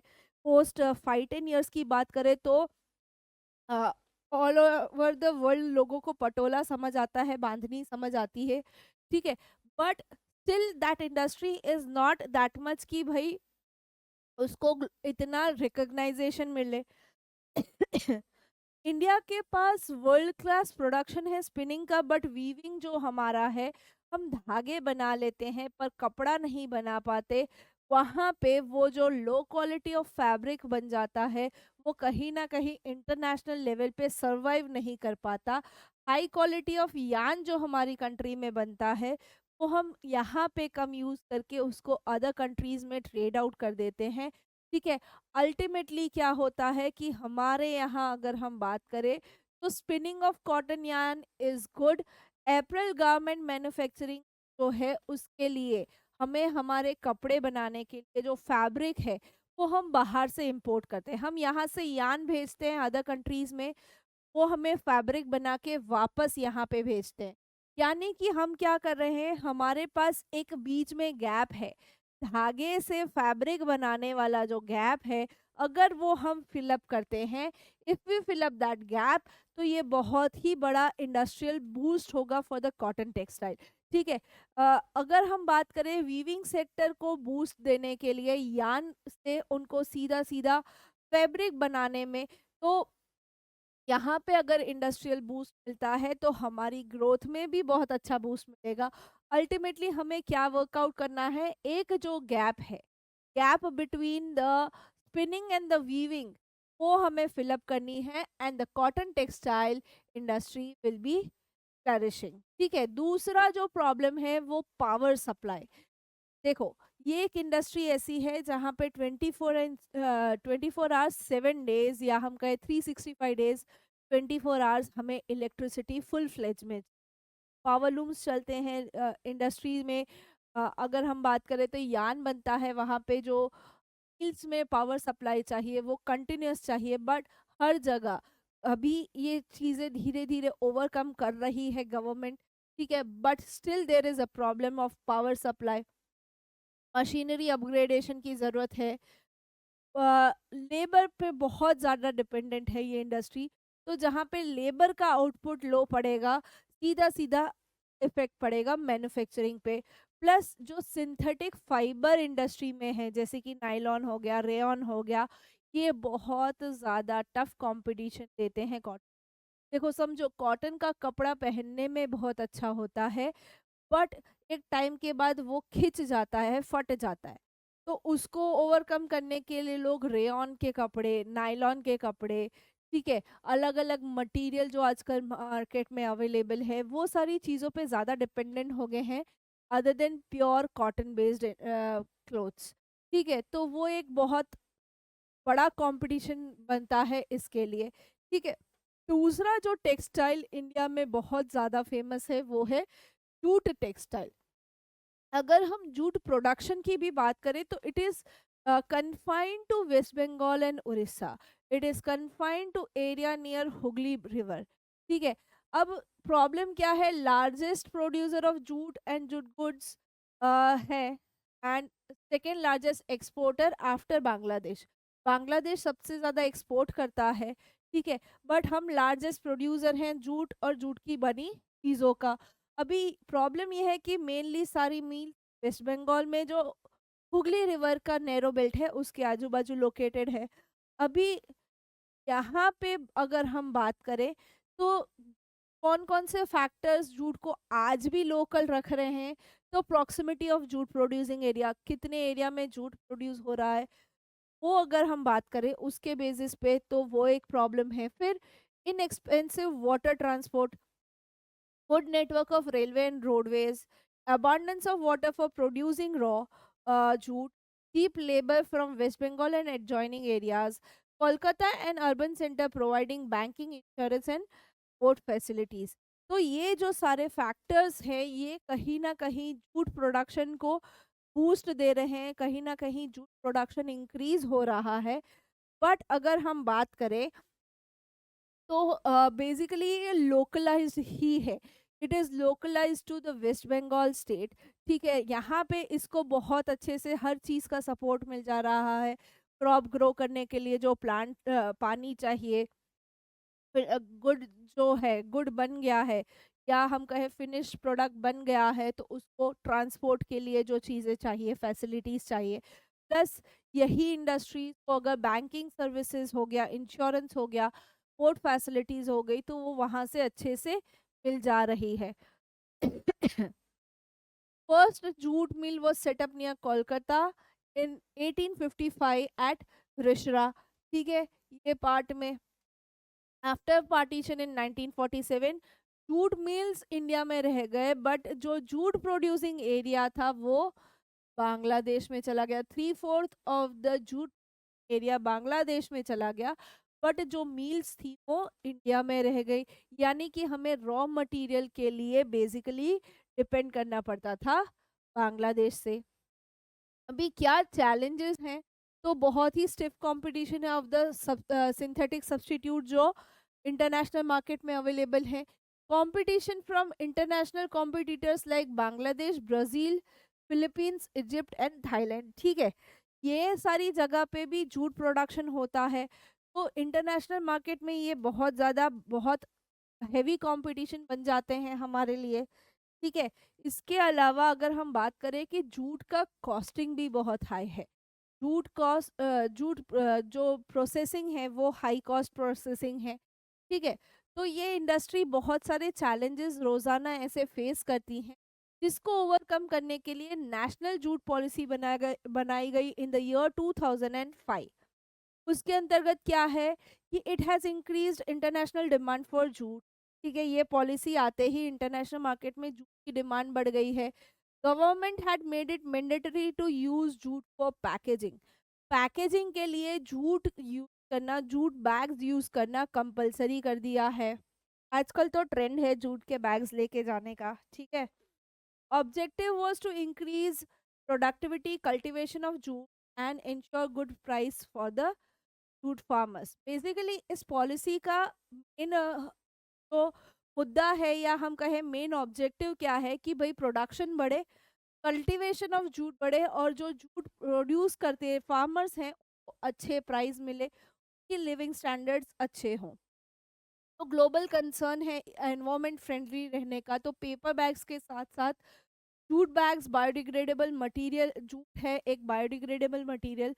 तो जूट बैग्स ने बहुत बड़ा मार्केट ओपन अप कर दिया है। ठीक है, बहुत ज़्यादा अपॉर्चुनिटीज क्रिएट हो गई हैं फॉर द जूट। अगर नेक्स्ट बड़ी एग्रो बेस्ड इंडस्ट्री की हम बात करते हैं, तो वो है sugar industry. Sugar industry second largest producer of sugar है हम इंडिया में, और लार्जेस्ट प्रोड्यूसर ऑफ गुड़ एंड आंसरी। गुड़ यानी जैगरी, खानसरी यानी शुगर, जो वाइट शुगर हम यूज करते हैं, ग्रैन्युलर शुगर, दैट इज खानसरी। ठीक है, तो शुगर इंडस्ट्री बहुत ज्यादा बल्कि इंडस्ट्री है। यहाँ पे शुगर केन जो है, ठीक है, गन्ना जो है, वो एक रॉ मटेरियल ऐसा है जो कि बल्कि है, और इसके ट्रांसपोर्टेशन अगर देरी होती है तो शुगर कंटेंट धीरे धीरे रिड्यूस होता जाता है। काटने के बाद इसको तुरंत शुगर इंडस्ट्रीज जो फैक्ट्रीज हैं जहाँ पे इनको रिफाइन किया जाता है इनटू गुड एंड खांडसरी, वहाँ पे जल्दी भेजा जाता है। ठीक है, तो इंडस्ट्रीज कैसी जगह पे लोकेट होनी चाहिए, जो कि हो खेत से। अब बात अगर हम करते हैं, तो 60% मिल जो है वो यूपी और बिहार में है। शुगर प्रोड्यूसिंग एरिया जो है हमारा, उसके नज़दीक में 60% जो है वो यूपी एंड बिहार में है। दूसरी बात, हमारी जो शुगर इंडस्ट्री है, अब एग्रो बेस्ड इंडस्ट्री हम कहते हैं कि सीजनल होती है। ठीक है, सीजन दर सीजन वहाँ पे काम होता है, वैसे ही शुगर इंडस्ट्रीज भी सीजनल ही है। गन्ना कटेगा तब इंडस्ट्री में आएगा, तब उसका प्रोसेसिंग होगा। जिस टाइम पीरियड पे गन्ना कटता नहीं है वहाँ पे कोई एम्प्लॉयमेंट नहीं रहता है। ठीक है, सीजनल है नेचर में, बट बेसिकली इस इंडस्ट्री को कोऑपरेटिव इंडस्ट्री बोला जाता है। क्यों कोऑपरेटिव इंडस्ट्री बोला जाता है, कि भाई इसके जो हमें रॉ मटेरियल देने वाले हैं और जो कंज्यूमर्स हैं वो साथ में आके काम करते हैं, ये बेसिकली कोऑपरेटिव इंडस्ट्री में आता है। ठीक है, बट यहाँ पे ऐसा नहीं होता कि भाई जो लेबर्स हैं वो खाली सीजन दर सीजन काम करते हैं, तो बाकी सारी एक्टिविटी किया जाता है। ठीक है, तो उसके वजह से क्या है, बेसिकली पूरे सालाना एम्प्लॉयमेंट मिलता रहता है। शिफ्ट ये जो है शुगर इंडस्ट्री धीरे धीरे साउथ और वेस्टर्न स्टेट्स में इसका कंसंट्रेशन शिफ्ट होता जा रहा है। ऐसा क्यों? क्योंकि यहाँ पे महाराष्ट्र में जो गन्ना उगता है, महाराष्ट्र में जो शुगर केन ग्रो होता है, उस सुक्रोज कंटेंट ज़्यादा है एज कम्पेयर टू जो बिहार में होता है। और यहाँ पे जो टेम्परेचर कंडीशंस वो यूपी और बिहार से काफ़ी ठंडी है। ठंडी होने की वजह से जो गन्ने की जो प्रोसेसिंग होनी चाहिए, गन्ने के जूस का जो प्रोसेसिंग होना चाहिए, शुगर एंड गुड़, वो फेवरेबल कंडीशंस बना देते हैं। कूलर क्लाइमेट है फॉर लॉन्गर क्रशिंग सीजन यानी कि काट के जो लेके जाना इंडस्ट्री तक और इंडस्ट्री में उनका जूस निकलना, उसके लिए काफ़ी टाइम लग जाता है क्योंकि काफ़ी टन्स ऑफ शुगर केन एक फार्म लैंड से आती है। तो जल्दी जल्दी प्रोसेसिंग ना करनी पड़े, एट अ प्रॉपर रेट उसका प्रोसेसिंग हो। तो यहाँ पे जो अभी हम ग्रेजुअल शिफ्ट देख रहे हैं टुवर्ड्स महाराष्ट्र, वो इन रीजंस की वजह से देख रहे हैं। यहाँ पे महाराष्ट्र गुजरात में जो शुगर केन ग्रो होता है उसमें सुक्रोज कंटेंट ज़्यादा होता है, ताकि कम शुगर यूज़ करके हम डिजायरेबल स्वीटनेस ला सके। अभी शुगर इंडस्ट्री को भी बहुत सारे चैलेंजेस फेस करने पड़ते हैं, like seasonal nature of industry. ठीक है, सीजनल होता है बहुत बार। Old and inefficient methods of production, बहुत पुरानी मेथडोलॉजी से आज भी हम कर रहे हैं। ठीक है, प्लस ट्रांसपोर्टेशन डिलेज और need to maximize the use of baggage. ठीक है, तो अगर हम बात करें तो गन्ना रेडी हो जाता है बट लेबर इतना नहीं होता तो आके काट के लेके जाए, या ले गए हैं तो ले जाने में डिले हो रहा है, ट्रांसपोर्टेशन डिलेज हैं। और वो बैगेज है उसको भी मैक्सिमाइज करना है, उसका यूज भी मैक्सिमम हो, उस तरीके से वर्क करना है। ये सारे चैलेंजेस वो हमारी agro based industry, basically agriculture seasonal होता है, कहीं ना कहीं सीजनल प्रॉब्लम्स तो वहाँ पे हमें देखने को मिल जाती हैं। ठीक है, अब बात करते हैं mineral based industry. Mineral based industry में अगर हम बात करें तो iron and steel industry, aluminium smelt, chemical industries होगी, फर्टिलाइजर्स, सीमेंट बनाने की, ऑटोमोबाइल बनाने की, इंफॉर्मेशन टेक्नोलॉजी एंड इलेक्ट्रॉनिक्स यानी कि आईटी एंड इलेक्ट्रॉनिक्स वाली जो चिप मेकिंग होती है, लाइक जो हमारी कंप्यूटर की चिप्स होती हैं, हमारे मोबाइल फ़ोन की चिप्स जो वो बनाने की सर्किटिंग की जो इंडस्ट्री हम बोले वो बेसिकली। ठीक है, तो मिनरल बेस्ड इंडस्ट्री सबसे बड़ी इंडस्ट्री बात करें, सबसे बेसिक इंडस्ट्री की बात करें, वो है हमारी आयरन एंड स्टील इंडस्ट्री। ये एक ऐसी पेरेंट इंडस्ट्री है जिसके ऊपर सारी की सारी बाकी सारी इंडस्ट्रीज डिपेंडेंट है। सबको अपने कुछ ना कुछ काम में इस इंडस्ट्री पे डिपेंड करना पड़ता है। हर चीज, छोटे से छोटी कील से लेके बड़े से बड़े स्ट्रक्चर तक हमें आयरन एंड स्टील इंडस्ट्री की जरूरत पड़ती है। ठीक है, production and consumption of steel often regarded as index of country's development. ठीक है, कितना स्टील आप प्रोड्यूस कर रहे हो और कितना यूटिलाइज हो रहा है वो आपके देश के ग्रोथ में कंट्रीब्यूट करेगा। जितना ज़्यादा प्रोडक्शन, जितना ज़्यादा यूटिलाइजेशन, ज़्यादा आपके देश का ग्रोथ। ठीक है, आयरन एंड स्टील इंडस्ट्री हमें पता है हैवी इंडस्ट्री है, रॉ मटेरियल भी हैवी है, फिनिश प्रोडक्ट भी हैवी है। ठीक है, तो अल्टीमेटली इसका इम्पैक्ट हमें क्या देखना पड़ जाता है कि भाई इसका ट्रांसपोर्टेशन कॉस्ट बहुत भारी, इनको एक जगह से दूसरी जगह ले जाने में हमारा दम निकल। ठीक है, हाँ है दोनों दोनों तरीके से bulk industry, heavy industry, but सबसे ज्यादा अगेन यूज होने वाली आयरन और cooking coal and limestone are required in the appropriate ratio, that is 4:1। ठीक है, to make perfect hardening of the steel. Iron ore से स्टील बनाने में तो एक परफेक्ट रेशियो चाहिए 4:1 का, और उसमें कुछ क्वांटिटी ऑफ मैंगनीज भी ऐड किया जाता है ताकि जो स्टील है वो और हार्डन अप हो। ठीक है, अगर हम आयरन एंड इंडस्ट्री की बात करें और उसमें इंडिया की पोजीशन की बात करें तो इन 2018 with 106.5 million tons of crude steel production, हम 2018 में 106.5 million tons of steel produce करते हैं, क्रूड यानी basic raw steel. India ranked second among the world crude production, या उस टाइम पे सेकेंड रैंक था। It is the largest producer of sponge iron, soft iron. In 2018 per capita जो consumption है, पर पर्सन स्टील कंजप्शन जो हमारी country में है, वो अराउंड 70.9 केजी पूरे साल में, और वर्ल्ड का एवरेज 224.5 केजी है। ठीक है। सालाना एक इंसान, अगर हम इंडिया में बात करें तो 70.9 केजी ऑफ स्टील करता है, जबकि वर्ल्ड का एवरेज वो है 224.5 केजी। ठीक है।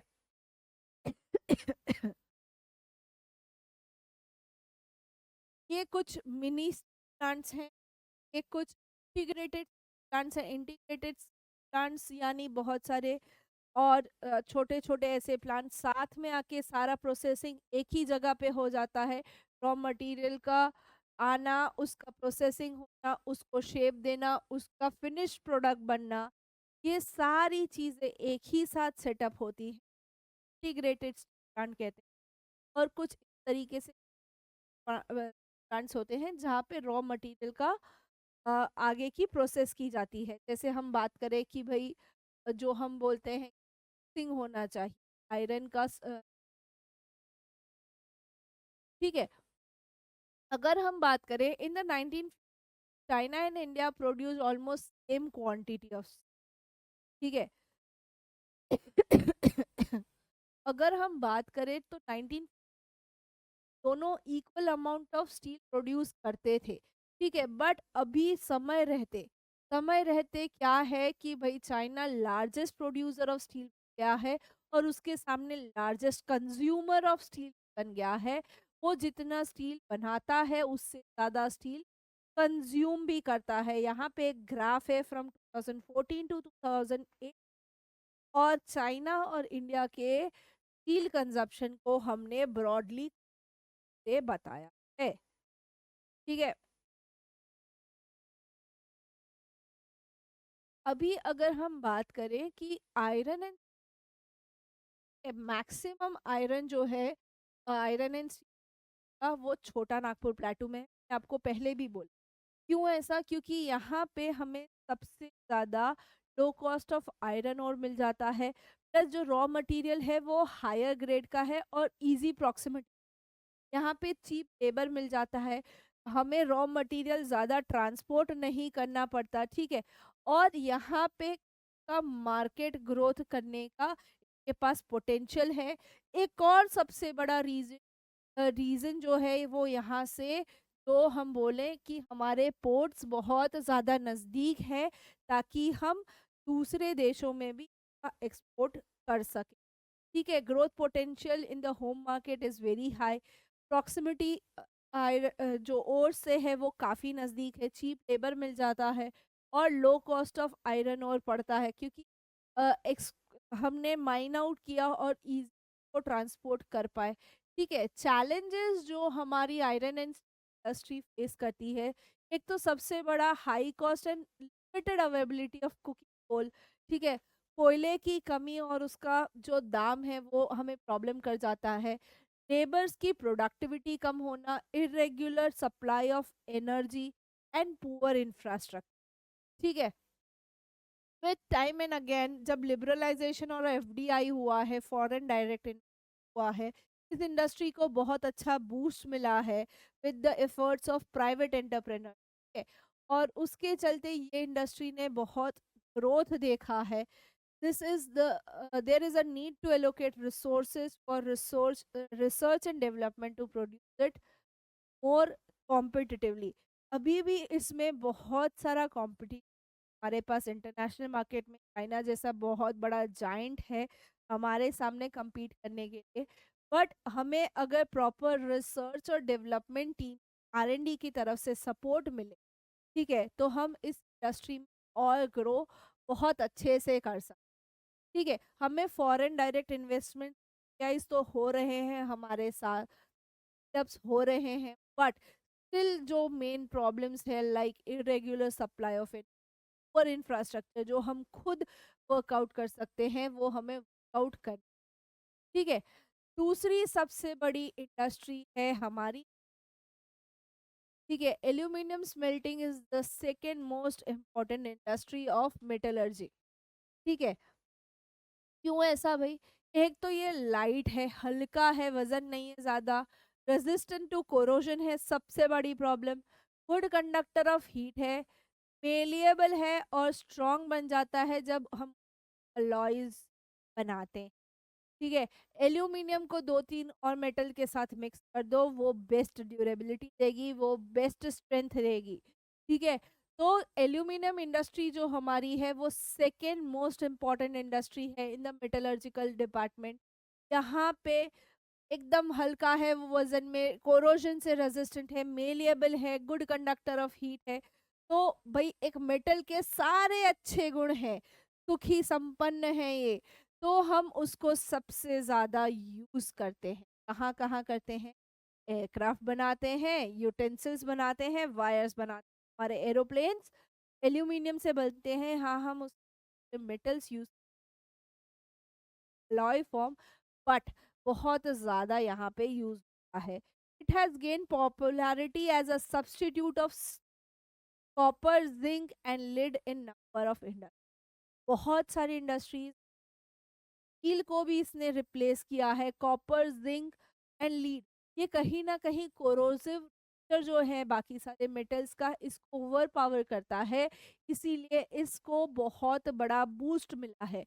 ऐसे यूटेंसिल्स आप सबके घर में कहीं ना कहीं आप देखें, ठीक है। तो ये सारे कहीं ना कहीं क्या है, एल्यूमिनियम बेस्ड पैन्स।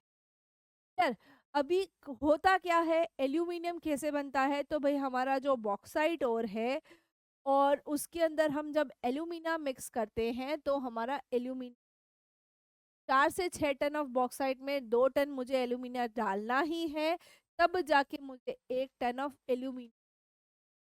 यार, ये एक बेसिक रेशियो है जो हमें 1 टन ऑफ एल्यूमिनियम चाहिए। प्रोसेस ऑफ मैन्युफैक्चरिंग एल्यूमिनियम किस तरीके से? तो बॉक्साइट जो है वो लाया जाता है रेल या शिप से, ठीक है। फिर एल्यूमिनियम रिफाइनरी में उसको एल्यूमिनिया के साथ डिसॉल्व आउट किया जाता है, क्रश आउट किया जाता है। यहाँ से बल्क शिप होती है फॉर स्मेल्टिंग। के अलावा पेट्रोलियम को रिफाइनरी में कैल्सिनेशन के लिए जाता है, या पिच फ्रॉम अ कोलिररी, ठीक है। अभी इसमें क्रायोलाइट जो एक मोल्टन मेटल है, वो इलेक्ट्रोलाइट की तरह काम करता है। और यहाँ पे जब हम 18,600 किलोवाट का पावर जब हम देते हैं, तो 1 टन ऑफ एल्यूमिनियम। अभी यहाँ पे बेसिकली हमें क्या चाहिए? Regular supply of electricity and assure source of raw material at minimum cost. ये इसके दो मेन चीजें होनी चाहिए, इलेक्ट्रिसिटी हमेशा मिलती रहनी चाहिए, और हमारा जो रॉ मटेरियल है वो सस्ते में हमें मिलते रहना चाहिए। वो डिफाइन करता है ये इंडस्ट्री कहाँ पे लोकेटेड होगी, ठीक है। अब बात करते हैं केमिकल इंडस्ट्री की, one of the very demanding industries, fast growing and diverse industry. Chemical in aspect of everything, dyeing ले लो, फूड केमिकल्स ले लो, फर्टिलाइजर्स ले लो, पेस्टिसाइड्स ले लो, कुछ भी, जहाँ पे भी आपके दिमाग में केमिकल्स की बात आती है, वहाँ पे हमें ये इंडस्ट्री का ग्रोथ देखने को। यहाँ पे small scale and large scale production दोनों है। इनऑर्गेनिक में अगर हम बात करें तो sulphuric acid, the king of acids, सबसे ज्यादा हम fertilisers, synthetic fibres, plastic, adhesives, paints, dye सब बनाने में यूज करते हैं। नाइट्रिक एसिड फॉलो होता है उसके बाद, फिर सोडा ऐश यूज करते हैं। उसके अलावा अगर हम ऑर्गेनिक कंपाउंड्स की बात करें तो पेट्रोकेमिकल्स में जो सिंथेटिक फाइबर है, या प्लास्टिक, रबर प्लास्टिक है, डाइंग कलर्स हैं, दवाइयाँ बनाना, फार्मास्यूटिकल इंडस्ट्री को भी ऑर्गेनिक केमिकल बहुत ज़्यादा रिक्वायर्ड है, ठीक है। फार्मा केमिकल्स जो हैं, फार्मास्यूटिकल कंपनीज हैं, वो कहीं ना कहीं केमिकल इंडस्ट्रीज के अंदर ही आती हैं, ठीक है। केमिकल इंडस्ट्री अपने आप में एक बहुत बड़ा राज है, वो खुद ही बनाता है, खुद ही उसको कंज्यूम करता है। जैसे अगर हम बात करें इंडस्ट्री में हम सल्फ्यूरिक एसिड बना रहे हैं, तो वो सल्फ्यूरिक एसिड बहुत सारी उसकी सब इंडस्ट्रीज़, केमिकल इंडस्ट्री की ही बहुत सारी अलग-अलग इंडस्ट्रीज़ को यूटिलाइज़ कर रही हैं। बेसिक केमिकल का प्रोसेसिंग होने के बाद फर्दर और बहुत सारी केमिकल इंडस्ट्रीज को यूज कर रही हैं।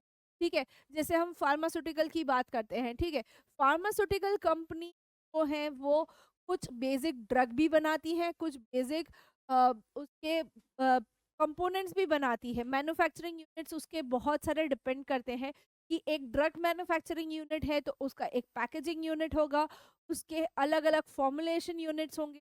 तो वो अपने अंदर ही खुद को बेस प्रोडक्ट को कंज्यूम करने की कैपेसिटी रखते हैं। कौन? भाई केमिकल इंडस्ट्री वाले। ये खुद बनाते हैं, खुद ही खा जाते हैं, खुद ही कंज्यूम कर लेते हैं बहुत बड़े लेवल पे। ठीक है, अब फर्टिलाइजर इंडस्ट्री की बात करें। ठीक है, इंडिया में पोस्ट द ग्रीन रिवॉल्यूशन, ठीक है, फर्टिलाइजर्स का यूज़ बढ़ा है। और जो हम बात करें तो बेसिकली वो नाइट्रोजनस फर्टिलाइजर्स यानी कि urea, phosphate, ammonium phosphate, DAP, उसके अलावा कॉम्बिनेशन ऑफ अगर हम बात करें कि नाइट्रोजन, पोटैश हो गया, फॉस्फेट हो गया, इनका कॉम्बिनेशन। ठीक है, ये सारे कॉम्बिनेशंस को यूज़ करके बहुत सारे अलग-अलग फर्टिलाइज़र्स बनाए जाते हैं। बट बेसिकली यहाँ पे प्रॉब्लम ये है कि जो पोटैश है वो हमें कंप्लीटली दूसरी कंट्री से इंपोर्ट करना पड़ता है। क्यों? क्योंकि हमारे पास कोई ऐसा पोटेंशियल रिज़र्व नहीं है पोटैश का या पोटेशियम कंपाउंड्स का जिससे हम पोटैश इकोनॉमिकली ले सकें। ठीक है? फर्टिलाइजर यूसेज बढ़ा है पोस्ट रिवॉल्यूशन। और यहाँ पे अगर हम देखें तो जो एग्रीकल्चरल बेस्ड स्टेट्स हैं, फर्टिलाइजर उतना ज़्यादा बनाते भी हैं, उतना ज़्यादा कंज्यूम भी करते हैं। प्रोमिनेंट एरियाज जो हैं वो है गुजरात, तमिलनाडु, उत्तर प्रदेश, पंजाब एंड केरला। यहाँ पे प्रोडक्शन भी ज़्यादा है और इनमें से कुछ स्टेट्स में कंजप्शन भी ज़्यादा है। ठीक है, पर्टिकुलरली अगर हम बात करें तो गुजरात, उत्तर प्रदेश, पंजाब जो हाईली एग्रीकल्चरल लैंड्स हैं, वहाँ पे इन फर्टिलाइज़र का यूटिलाइज़ेशन भी उतना ही ज़्यादा है।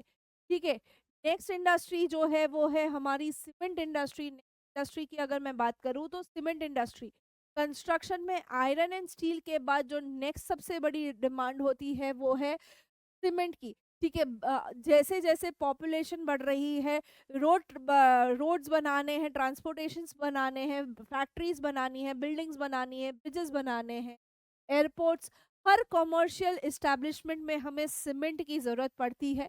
हर कमर्शियल प्रोडक्शन में हमें सीमेंट की ज़रूरत पड़ती है। सीमेंट एक बल्क इंडस्ट्री है। Heavy raw material like limestone, silica और जिप्सम की इनको रिक्वायरमेंट होती है। उसके अलावा कोल एंड इलेक्ट्रिक पावर भी को चाहिए फॉर द ट्रांसपोर्टेशन। सीमेंट बन जाने के बाद जो ट्रांसपोर्टेशन होता है वहाँ पे भी हमें पावर की ज़रूरत पड़ती है। रेलवे से बहुत इजीली ट्रांसपोर्ट हो जाता है। ये इंडस्ट्रीज जो है वो बेसिकली लोकेटेड इन गुजरात है and have suitable access to the market in the gulf country. ठीक है, गुजरात में सीमेंट इंडस्ट्रीज बहुत ज़्यादा है और यहीं से इनको पूरा गल्फ का मार्केट बहुत इजीली एक्सेसिबल है। क्यों ऐसा? क्योंकि गुजरात के पास जो कोस्टल लाइन है 1600 किलोमीटर की, उसमें वो बहुत ज़्यादा एक्सपोर्ट कर पाता है टू द गल्फ। गल्फ अभी बहुत, गल्फ यानी कि हमारे सऊदी अरेबिया वाला रीजन, इजराइल ईरान वाला जो रीजन है जहाँ पे बहुत ज़्यादा कंस्ट्रक्शन हो रहा है, वहाँ पे सीमेंट की डिमांड बहुत ज़्यादा है। और गुजरात में क्यों ये प्लांट ज़्यादा है? तो ये जो इसका रॉ मटेरियल है limestone and silica, it is highly available in Gujarat. यहाँ पे सीमेंट इंडस्ट्री अ, बहुत लार्ज स्केल पे करी जाती है। ठीक है, अगर हम बात करें तो एल&टी हो गया, अंबुजा हो गया, ये सारी जो सीमेंट है वो गुजरात में ही बनती है। ठीक है, रोड कंस्ट्रक्शन से लेके घर के कंस्ट्रक्शन तक हमें सीमेंट की जरूरत पड़ती है। फर्स्ट सीमेंट प्लांट जो था वो चेन्नई में सेटअप हुआ था इन 1904 और धीरे धीरे उसकी क्वालिटीज में इम्प्रूवमेंट लाते गए और उसको एक एक्सपोर्ट क्वालिटी ऑफ प्रोडक्ट बनाया। इस इंडस्ट्री बहुत अच्छा कर रही है इन टर्म्स ऑफ जो हम प्रोडक्ट की बात कर रहे हैं, प्रोडक्शन की बात कर रहे हैं, प्लस एक्सपोर्ट की बात कर रहे हैं। बहुत सारे एफर्ट्स डाले जा रहे हैं to generate adequate domestic demand, यहाँ के इंडिया की डिमांड को भी सेटिस्फाई करे, other than just satisfying the demand of the world. India के लोगों की जो डिमांड है और जो सप्लाई है वो इस इंडस्ट्री को सस्टेन कर रहा है, इस इंडस्ट्री को हेल्प कर रहा है। Next big industry in the market is automobile industry. ठीक है, ऑटोमोबाइल इंडस्ट्री की अगर हम बात करें तो हर चीज का ट्रांसपोर्ट का base automobile industry, whether it is transportation of goods, whether it is transportation of passengers. हमें जाना है कहीं तो हमें ऑटोमोबाइल की जरूरत पड़ेगी। कोई चीज भेजनी है, कोई गुड भेजना है दो इंडस्ट्रीज को एक दूसरे के थ्रू, तो भी हमें वहां पे ऑटोमोबाइल इंडस्ट्री, जिसमें ट्रक्स आ गए, बसेस आ गई, कार्स आ गई, मोटरसाइकिल, जो भी हम हमारे आजू बाजू ट्रांसपोर्ट के लिए यूज करते हैं वो सारे ऑटोमोबाइल इंडस्ट्री में आ गए। With liberalization and increasing the competition, ये इंडस्ट्री का बहुत अच्छा ग्रोथ हुआ। विथ लिबरलाइजेशन कंपटीशन जैसे जैसे बढ़ा है, ये इंडस्ट्री का ग्रोथ काफ़ी अच्छा बढ़ा है। एफडीआईज डायरेक्ट यहाँ पे नई टेक्नोलॉजीज को लाती है और इंडस्ट्री के साथ अलाइन करके ग्लोबल डेवलपमेंट प्लान्स पे वर्क कर रहे हैं। इंडस्ट्रीज बेसिकली दिल्ली, गुड़गांव, मुंबई, पुणे, चेन्नई, कोलकाता, लखनऊ, इंदौर, हैदराबाद, जमशेदपुर और बेंगलुरु जैसे बड़ी बड़ी सिटी में ये ऑटोमोबाइल इंडस्ट्री लोकेटेड है। इसके अलावा गुजरात में अगर बात करें तो अहमदाबाद में भी है। ठीक है, और धीरे धीरे ग्लोबली अगर हम देखें, या ऑटोमोबाइल इंडस्ट्री बहुत ज़्यादा ग्रो कर रहा है। Next is information and electronic, information technology and electronic industry की अगर हम बात करें तो छोटे से छोटे प्रोडक्ट लाइक कैलकुलेटर से कंप्यूटर तक की हर चीज को ये कवर कर रहे हैं। बेंगलुरु को हम इलेक्ट्रॉनिक कैपिटल ऑफ इंडिया कहते हैं, बेंगलुरु को हम इलेक्ट्रॉनिक कैपिटल ऑफ इंडिया कहते हैं। Other than this, electronic goods are produced in Mumbai, Delhi, Hyderabad, Pune, Chennai, Kolkata, Lucknow and Coimbatore. ठीक है, बैंगलोर बहुत ही ज़्यादा इलेक्ट्रॉनिक गुड्स या आईटी और इलेक्ट्रॉनिक इंडस्ट्री को बूस्ट अप देता है, बट इसके अलावा भी हमारे पास बहुत सारे सेंटर्स हैं इंडिया में जहाँ पे ये इलेक्ट्रॉनिक गुड्स को प्रोड्यूस किया जाता है। ठीक है, अगर हम IT technology and electronic industry की बात करें तो ये हमारे एम्प्लॉयमेंट जनरेशन पे बहुत बड़ा इम्पैक्ट बनाता है। यहाँ पे जो women working in this sector are very much safe and secure, बहुत सेटिस्फैक्ट्री सेक्टर है फॉर द वुमेन एम्प्लॉयमेंट। उसके अलावा ये कंटिन्यूसली ग्रो हो रहा है along with the hardware and software keys. जो हम बात कर रहे हैं, आईटी इंडस्ट्री इंडिया में बूमिंग इंडस्ट्री है, बहुत अच्छे से इसका ग्रोथ हो रहा है। ठीक है, अब हम बात कर रहे थे भाई हमारे यहाँ ये इंडस्ट्री है, वो इंडस्ट्री है, हर इंडस्ट्री के साथ उसके हमने कुछ चैलेंजेस देखे। ठीक है, बट कहीं ना कहीं ये सारी इंडस्ट्रीज हमारे एनवायरमेंट को भी बहुत बड़ा चैलेंज है, बहुत बड़ा थ्रेट है। ठीक है, तो ये इंडस्ट्रीज से जो पोल्यूशन क्रिएट होता है, इसकी वजह से जो एनवायरमेंट डिग्रेड होता है, वो एक बहुत ही बड़ा ग्रोइंग कंसर्न है। ठीक है, कंट्रीब्यूट करते हैं हमारी इकोनॉमिक ग्रोथ एंड डेवलपमेंट को, हमारे कंट्री को ग्रो करने के लिए बहुत सिग्निफिकेंट कंट्रीब्यूशन है, बट सेम टाइम पे पॉल्यूशन और एनवायरमेंटल डिग्रेडेशन में भी बहुत बड़ा हाथ इनका है, बहुत बड़ा रोल प्ले कर जाते हैं। ये इंडस्ट्रीज कहीं ना कहीं air pollution, water pollution, thermal या नॉइस पॉल्यूशन, कहीं ना कहीं ये चारों में से कोई ना कोई पॉल्यूशन के लिए रिस्पॉन्सिबल होते हैं। ठीक है, बहुत सारी अगर हम बात करें कि एयर पॉल्यूशन की अगर हम बात करते हैं, ठीक है, तो बहुत सारा जो undesirable gases like sulphur dioxide and mono carbon monoxide जो गैसेस रिलीज होते हैं एटमॉस्फेयर में, ये पार्टिकल्स कहीं ना कहीं डस्ट और स्प्रे मिस्ट के फॉर्म में, स्मोक के फॉर्म में एनवायरनमेंट में रिलीज करे जाते हैं बाई केमिकल इंडस्ट्री हो गया, पेपर फैक्ट्री हो गया, या हम जो बर्निंग कर रहे हैं फॉसल फ्यूल का, ब्रिक्स के क्लिंस हो गए, रिफाइनरिंग हो गया, या जहाँ पे स्मेल्टिंग वगैरह होता है, ये कहीं ना कहीं बहुत ज़्यादा dust spray and smoke create कर रहा है। अल्टीमेटली हम यहाँ पे जो पॉल्यूशन नॉर्म्स को जब इग्नोर करते हैं, तो वो वहाँ के रहने वाले लोगों को leading to the pollution of hazards to human health, लोगों को प्रॉब्लम करती है, प्लांट्स, एनिमल्स एंड एटमॉस्फेयर को भी उतना ही ज़्यादा इफ़ेक्ट करती है। जो भी हमारे टॉक्सिक गैसेस रिलीज़ होते हैं, हज़ार्डियस सिचुएशंस क्रिएट होती हैं, मैन मेड डिज़ास्टर्स होते हैं लाइक भोपाल गैस ट्रेजेडी। इसके अलावा चेरनोबिल बहुत ही फेमस है। ये दोनों ऐसे इंसिडेंट हैं जहाँ पे गैस लीक की वजह से बहुत सारे लोगों ने अपनी जान गंवाई थी। ठीक है? तो जो इंडस्ट्रीज हैं वो कहीं ना कहीं without following the pollution norms, ठीक है, उनको बोला गया है कि एयर फिल्टर करके रिलीज करी जाए, फिल्टर्स लगाने की बात करी गई है, या वहाँ पे जो लोग रह रहे हैं उनकी हेल्थ को प्रॉब्लम ना हो उस तरीके से गैसेस को रिलीज किया जाए। बट वो नॉर्म्स फॉलो ना होने पे कहीं ना कहीं जो आजू बाजू में जो लोग रहते हैं वो ये सारे प्रॉब्लम्स बहुत ज़्यादा फेस करने को होते हैं। अगर आप दिल्ली की सिचुएशन देखो, सिटीज़ लाइक अंकलेश्वर की सिचुएशंस देखो, तो जो हवा है वो भी इतनी ज़्यादा पॉल्यूटेड है। ठीक है, गुड़गांव देख लो, लोगों को सांस लेने में ब्रीदिंग इशू बहुत ज़्यादा होते हैं, स्पेशली जहाँ पे ब्रिक चिमनी होती हैं। और वो कहीं न कहीं उनके अ, हम कहें तो लंग डिसीज़ेज़, लंग कैंसर जैसे डिसीज़ के लिए रिस्पॉन्सिबल होते हैं। Next is the water pollution, ठीक है? अभी जो भी हमारी केमिकल इंडस्ट्रीज़ है, जो के बाई प्रोडक्ट्स हैं, वो कहीं न कहीं इंडस्ट्रियल वेस्ट को पानी में रिलीज़ कर रहे हैं, ठीक है?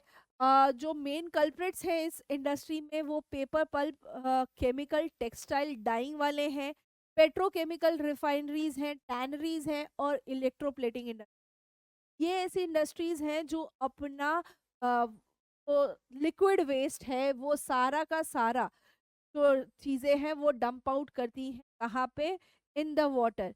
This industries dump substances like dye, detergent, acid, salt, and heavy metals like lead and mercury, pesticides and fertilizers, plastic and rubber into the water.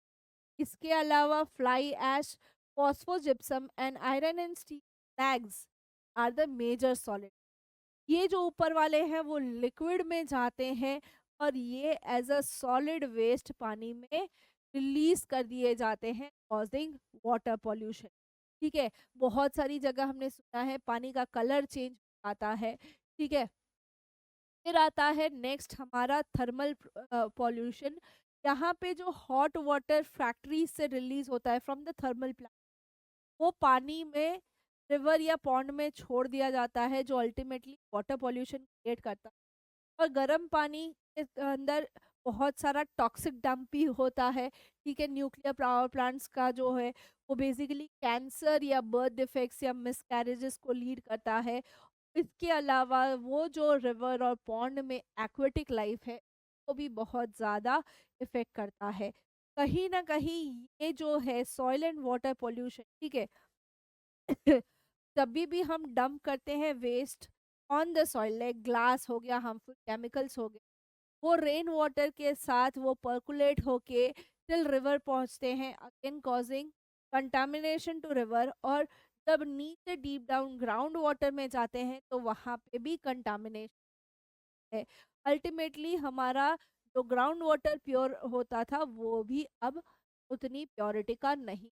Next comes the noise pollution. ठीक है, air pollution, water pollution, thermal pollution देख लिया हमने। Noise pollution की बात करें तो industrial और कंस्ट्रक्शन साइट्स पे नॉइस प्रोड्यूस होता है, जो मशीनरी है, जो फैक्ट्री इक्विपमेंट्स ऑपरेटर्स का है, वो इलेक्ट्रिक ड्रिल्स का है, वो कहीं ना कहीं बहुत ज़्यादा वहाँ पे जो काम करने वाले लोग हैं उनके ईयर ड्रम्स को इफ़ेक्ट करता है। हमें स्पेशल नो हॉर्न जोन बनाने पड़ते हैं एंड हॉस्पिटल्स, बिकॉज वो ऐसी जगह है जहाँ पे सबसे ज़्यादा लोग इफ़ेक्ट होते हैं, ठीक है? Result in irritation and anger, it कॉ ऑल्सो कॉजेज़ हियरिंग इम्पेयरमेंट, लोग बहरे हो जाते हैं अर्ली एज में, increasing heart rate, blood pressure बढ़ जाता है और बहुत सारे साइकोलॉजिकल इफ़ेक्ट्स हमें देखने को मिलते हैं, ठीक है? अनवांटेड साउंड जो है वो बहुत ज़्यादा स्ट्रेस क्रिएट करता है और उसकी वजह से लोगों को कॉन्सन्ट्रेट प्रॉब्लम होती है, लैक ऑफ कंसंट्रेशन, बहुत सारी बीमारियां लाइक एंजाइटी है, हाइपरटेंशन है, मायोकार्डियल इन्फेक्शन है, वासोकंस्ट्रिक्शन है, एलिवेटेड ब्लड प्रेशर प्रॉब्लम्स है, एड्रेनल लेवल्स हैं, हम बहुत ज़्यादा हाइपर हो जाते हैं छोटी छोटी बातों पे, बहुत ज़्यादा मूड है, वो कहीं ना कहीं ये जो हमारे आजू बाजू जो नॉइज प्रोड्यूस हो रहा है उसकी वजह से होता है। अगर हम बात करें 1 litre of waste water discharge, तो ये 8 टाइम्स ऑफ जो फ्रेश वाटर क्वांटिटी है उसको पॉल्यूट करता है, ठीक है? अभी इसको रिड्यूस करने के लिए इंडस्ट्रीज क्या कर सकती, ठीक है?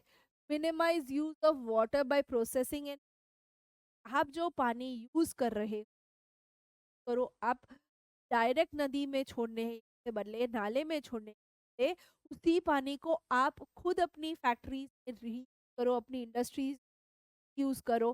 Plus harvesting of rain water, जो लोगों की डिमांड है पानी की, को सेटिस्फाई करने के लिए रेन वाटर हार्वेस्टिंग पे वर्क करना चाहिए। प्लस जो हम hot water thermal power plant से जो गर्म पानी या इफ्लुएंस वाला जो जा रिलीज कर रहे हैं पानी, उसको पहले थोड़ा ट्रीट करो, उसमें से जो केमिकल्स हैं तो हम रिमूव कर सकते हैं, वो रिमूव करें। तो रिवर एंड पॉन्ड की जो एक्वेटिक लाइफ है प्लस उनके ऊपर जो डिपेंडेंट है वो अ, अच्छे से रह सके।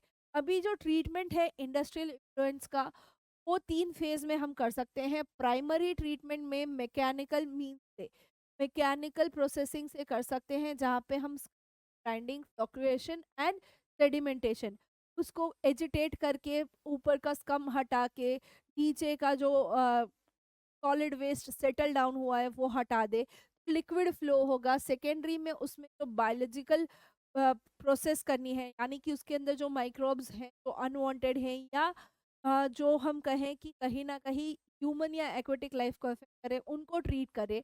टर्शियरी ट्रीटमेंट में बायोलॉजिकल, केमिकल और फिजिकल प्रोसेस के थ्रू हम सारे प्रोसेसेस एक बार फिर से रिपीट करके फिर उसको रिलीज करें। तो using of ground water resource by industry should be regulated legally, ठीक है? अभी यहाँ पे ये सारी चीजें करने से हमारा जो पानी हम रिलीज कर रहे हैं in the rivers and ponds, वो अच्छा क्वालिटी हो जाएगा थोड़ा, as compare to what we are releasing right now. Plus बहुत सारी इंडस्ट्रीज ग्राउंड वाटर लेवल को बहुत ही रफली यूज कर रहे हैं विदाउट प्रॉपर मैनेजमेंट। तो वो सारी चीज़ों के लिए हम पे थोड़ा रेगुलेशन लगाएं, हम उन पे थोड़ा चेक रखें कि हाँ भाई ये किस तरीके से यूज हो रहा है, ठीक है? Particulate matters in air can be reduce by following. तो एयर में हम पोल्यूशन क्रिएट कर रहे हैं, तो ये सारी चीज़ें हम फिट करें ताकि जो स्मोक रिलीज हो रहा है out of industry, out of factory, वो रेगुलेट होके जाए। जैसे इलेक्ट्रोस्टैटिक प्रेसिपिटेटर्स आते हैं, फैब्रिक फिल्टर्स आते हैं, स्क्रबर्स आते हैं, इनर्शियल सेपरेटर्स आते हैं, ठीक है? यहाँ से हम रिड्यूस कर सकते हैं जो भी हार्मफुल गैसेस हैं वो एनवायरनमेंट में जाने से। उसके अलावा जो स्मोक हम बन रहा है बिकॉज ऑफ ऑयल या gas burning in the coal industry, उसको हम रिड्यूस करें, उसके यूसेज को यूज रिड्यूस करें और कुछ अल्टरनेटिव ढूंढें, ठीक है? कुछ इस तरीके से ये है इलेक्ट्रोस्टैटिक प्रेसिपिटेटर, ये है फैब्रिक फिल्टर, जो कि क्लियर आउट करते हैं गैसेस को जो रिलीज हो रहे हैं, ठीक है? ये हमारे स्कम्बर्स और इनर्शियल सेपरेटर, ठीक है?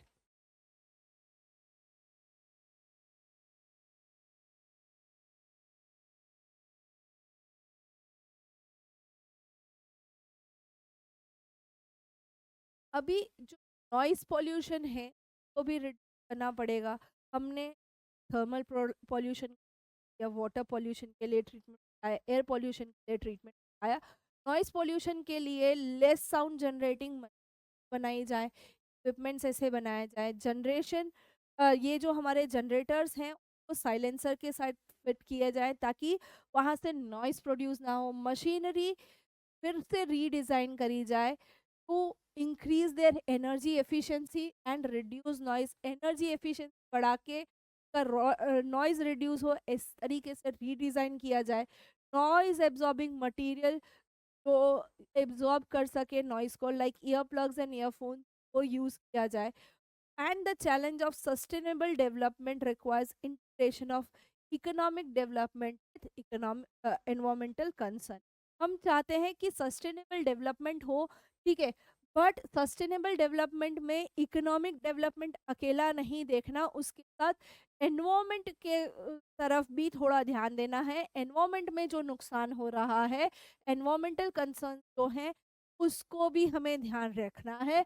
और उसमें NTPC the national thermal power corporation ने एक बहुत ही अच्छे इनिशिएटिव्स के साथ अपने पावर प्लांट्स पे वर्क किया है, ठीक है। एनटीपीसी आईएसओ सर्टिफाइड है for environment management system, EMS के लिए वो आईएसओ सर्टिफाइड है, ठीक है। इन्होंने प्रोएक्टिव अप्रोच लिया है for preserving natural environment and resources. जहाँ जहाँ पे इनके प्लांट्स हैं, वहाँ पे पावर प्लांट्स हैं, वहाँ पे एनवायरनमेंट और रिसोर्सेज का प्रॉपर यूटिलाइजेशन हो, इसके लिए इन्होंने बहुत सारे स्टेप्स लिए हैं। जिसमें से कुछ अगर हम देखें तो adopting latest technique and upgrading existing equipment. Latest technology को अडेप्ट करके जो एग्जिस्टिंग इक्विपमेंट्स हैं उसमें इम्प्रूवमेंट लाए हैं, ठीक है। वेस्ट जनरेशन जो है वो मिनिमाइज किया है और ऐश का रीयूटिलाइजेशन मैक्सिमाइज किया है। ग्रीन बेल्ट्स बनाए हैं फॉर नर्चरिंग इकोलॉजिकल बेल्ट्स, यानी कि एफॉरेस्टेशन पे ये बहुत ज़्यादा ध्यान देते हैं। बहुत ग्रीनरी होती है एनटीपीसी पावर प्लांट्स में। मैं भी one of the NTPC power plants में पढ़ी हूँ, मेरे होम टाउन के नज़दीक है। तो वहाँ बहुत अच्छे एफॉरेस्टेशन बेल्ट्स हैं, यानी कि हम बोले बहुत अच्छे ग्रीन बेल्ट्स इन लोगों ने डेवलप करे हैं।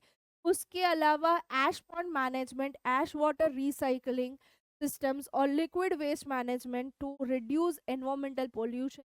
इन्होंने एनवायरमेंटल पोल्यूशन को कम करने के लिए जो ऐश बनती है, उन सारी चीज़ों को कैसे वर्कआउट करना है वो भी मैनेज किया है। Ecological monitoring, review and online database management for its power station. ये ऑनलाइन डेटा मैनेज करते हैं, जो भी ये चीज़ें इकोलॉजिकली अपने प्लांट्स में मैनेजमेंट में यूज़ करते हैं, कंटिन्यूअसली उसका रिव्यूइंग होता है। कहाँ पे कौन से प्लांट में किस चीज़ को अपग्रेड करना है, वो सारी चीज़ें भी यहाँ पे प्रॉपरली ध्यान दी जाती हैं, ठीक है। ये जैसे पॉन्ड मैनेजमेंट हो गया, ये ग्रीन बेल्ट है और ये इनका one of the famous Ramagundam plant है, which is completely green belt. जो पावर प्लांट है उसके आजू बाजू भी इतनी ग्रीनरी है और जहाँ लोग रहते हैं वहाँ पे भी इतनी, ठीक है। तो यहाँ पे हमारा चैप्टर नंबर 6 मैन्युफैक्चरिंग इंडस्ट्रीज खत्म होता है। हमने मैन्युफैक्चरिंग इंडस्ट्रीज की रिक्वायरमेंट क्या है, कैसे देश के ग्रोथ में काम आता है, इकोनॉमिक ग्रोथ में काम आता है, कौन कौन सी इंडस्ट्रीज किस तरीके से हमारे लिए बेनिफिशियल है, हमने क्लासिफिकेशन समझा है इंडस्ट्रीज का। उसके अलावा हमने बेसिकली चैप्टर में अलग अलग इंडस्ट्रीज और वो कहाँ लोकेटेड है, कौन सी इंडस्ट्रीज है वो समझा। और एट द एंड ये इंडस्ट्रीज हमारे एनवायरनमेंट के साथ कैसे खेल और वो हम कैसे रिड्यूस कर सकते हैं वो, ठीक है। तो यहाँ पे खत्म होता है ये चैप्टर। इसके बाद वाला जो चैप्टर है lifeline of national economy transport related, वो बेसिकली खाली मैप बेस्ड चैप्टर है। तो मैं एक वीडियो के साथ आऊंगी which will be purely map work of all the geography chapters, तब हम उस चैप्टर को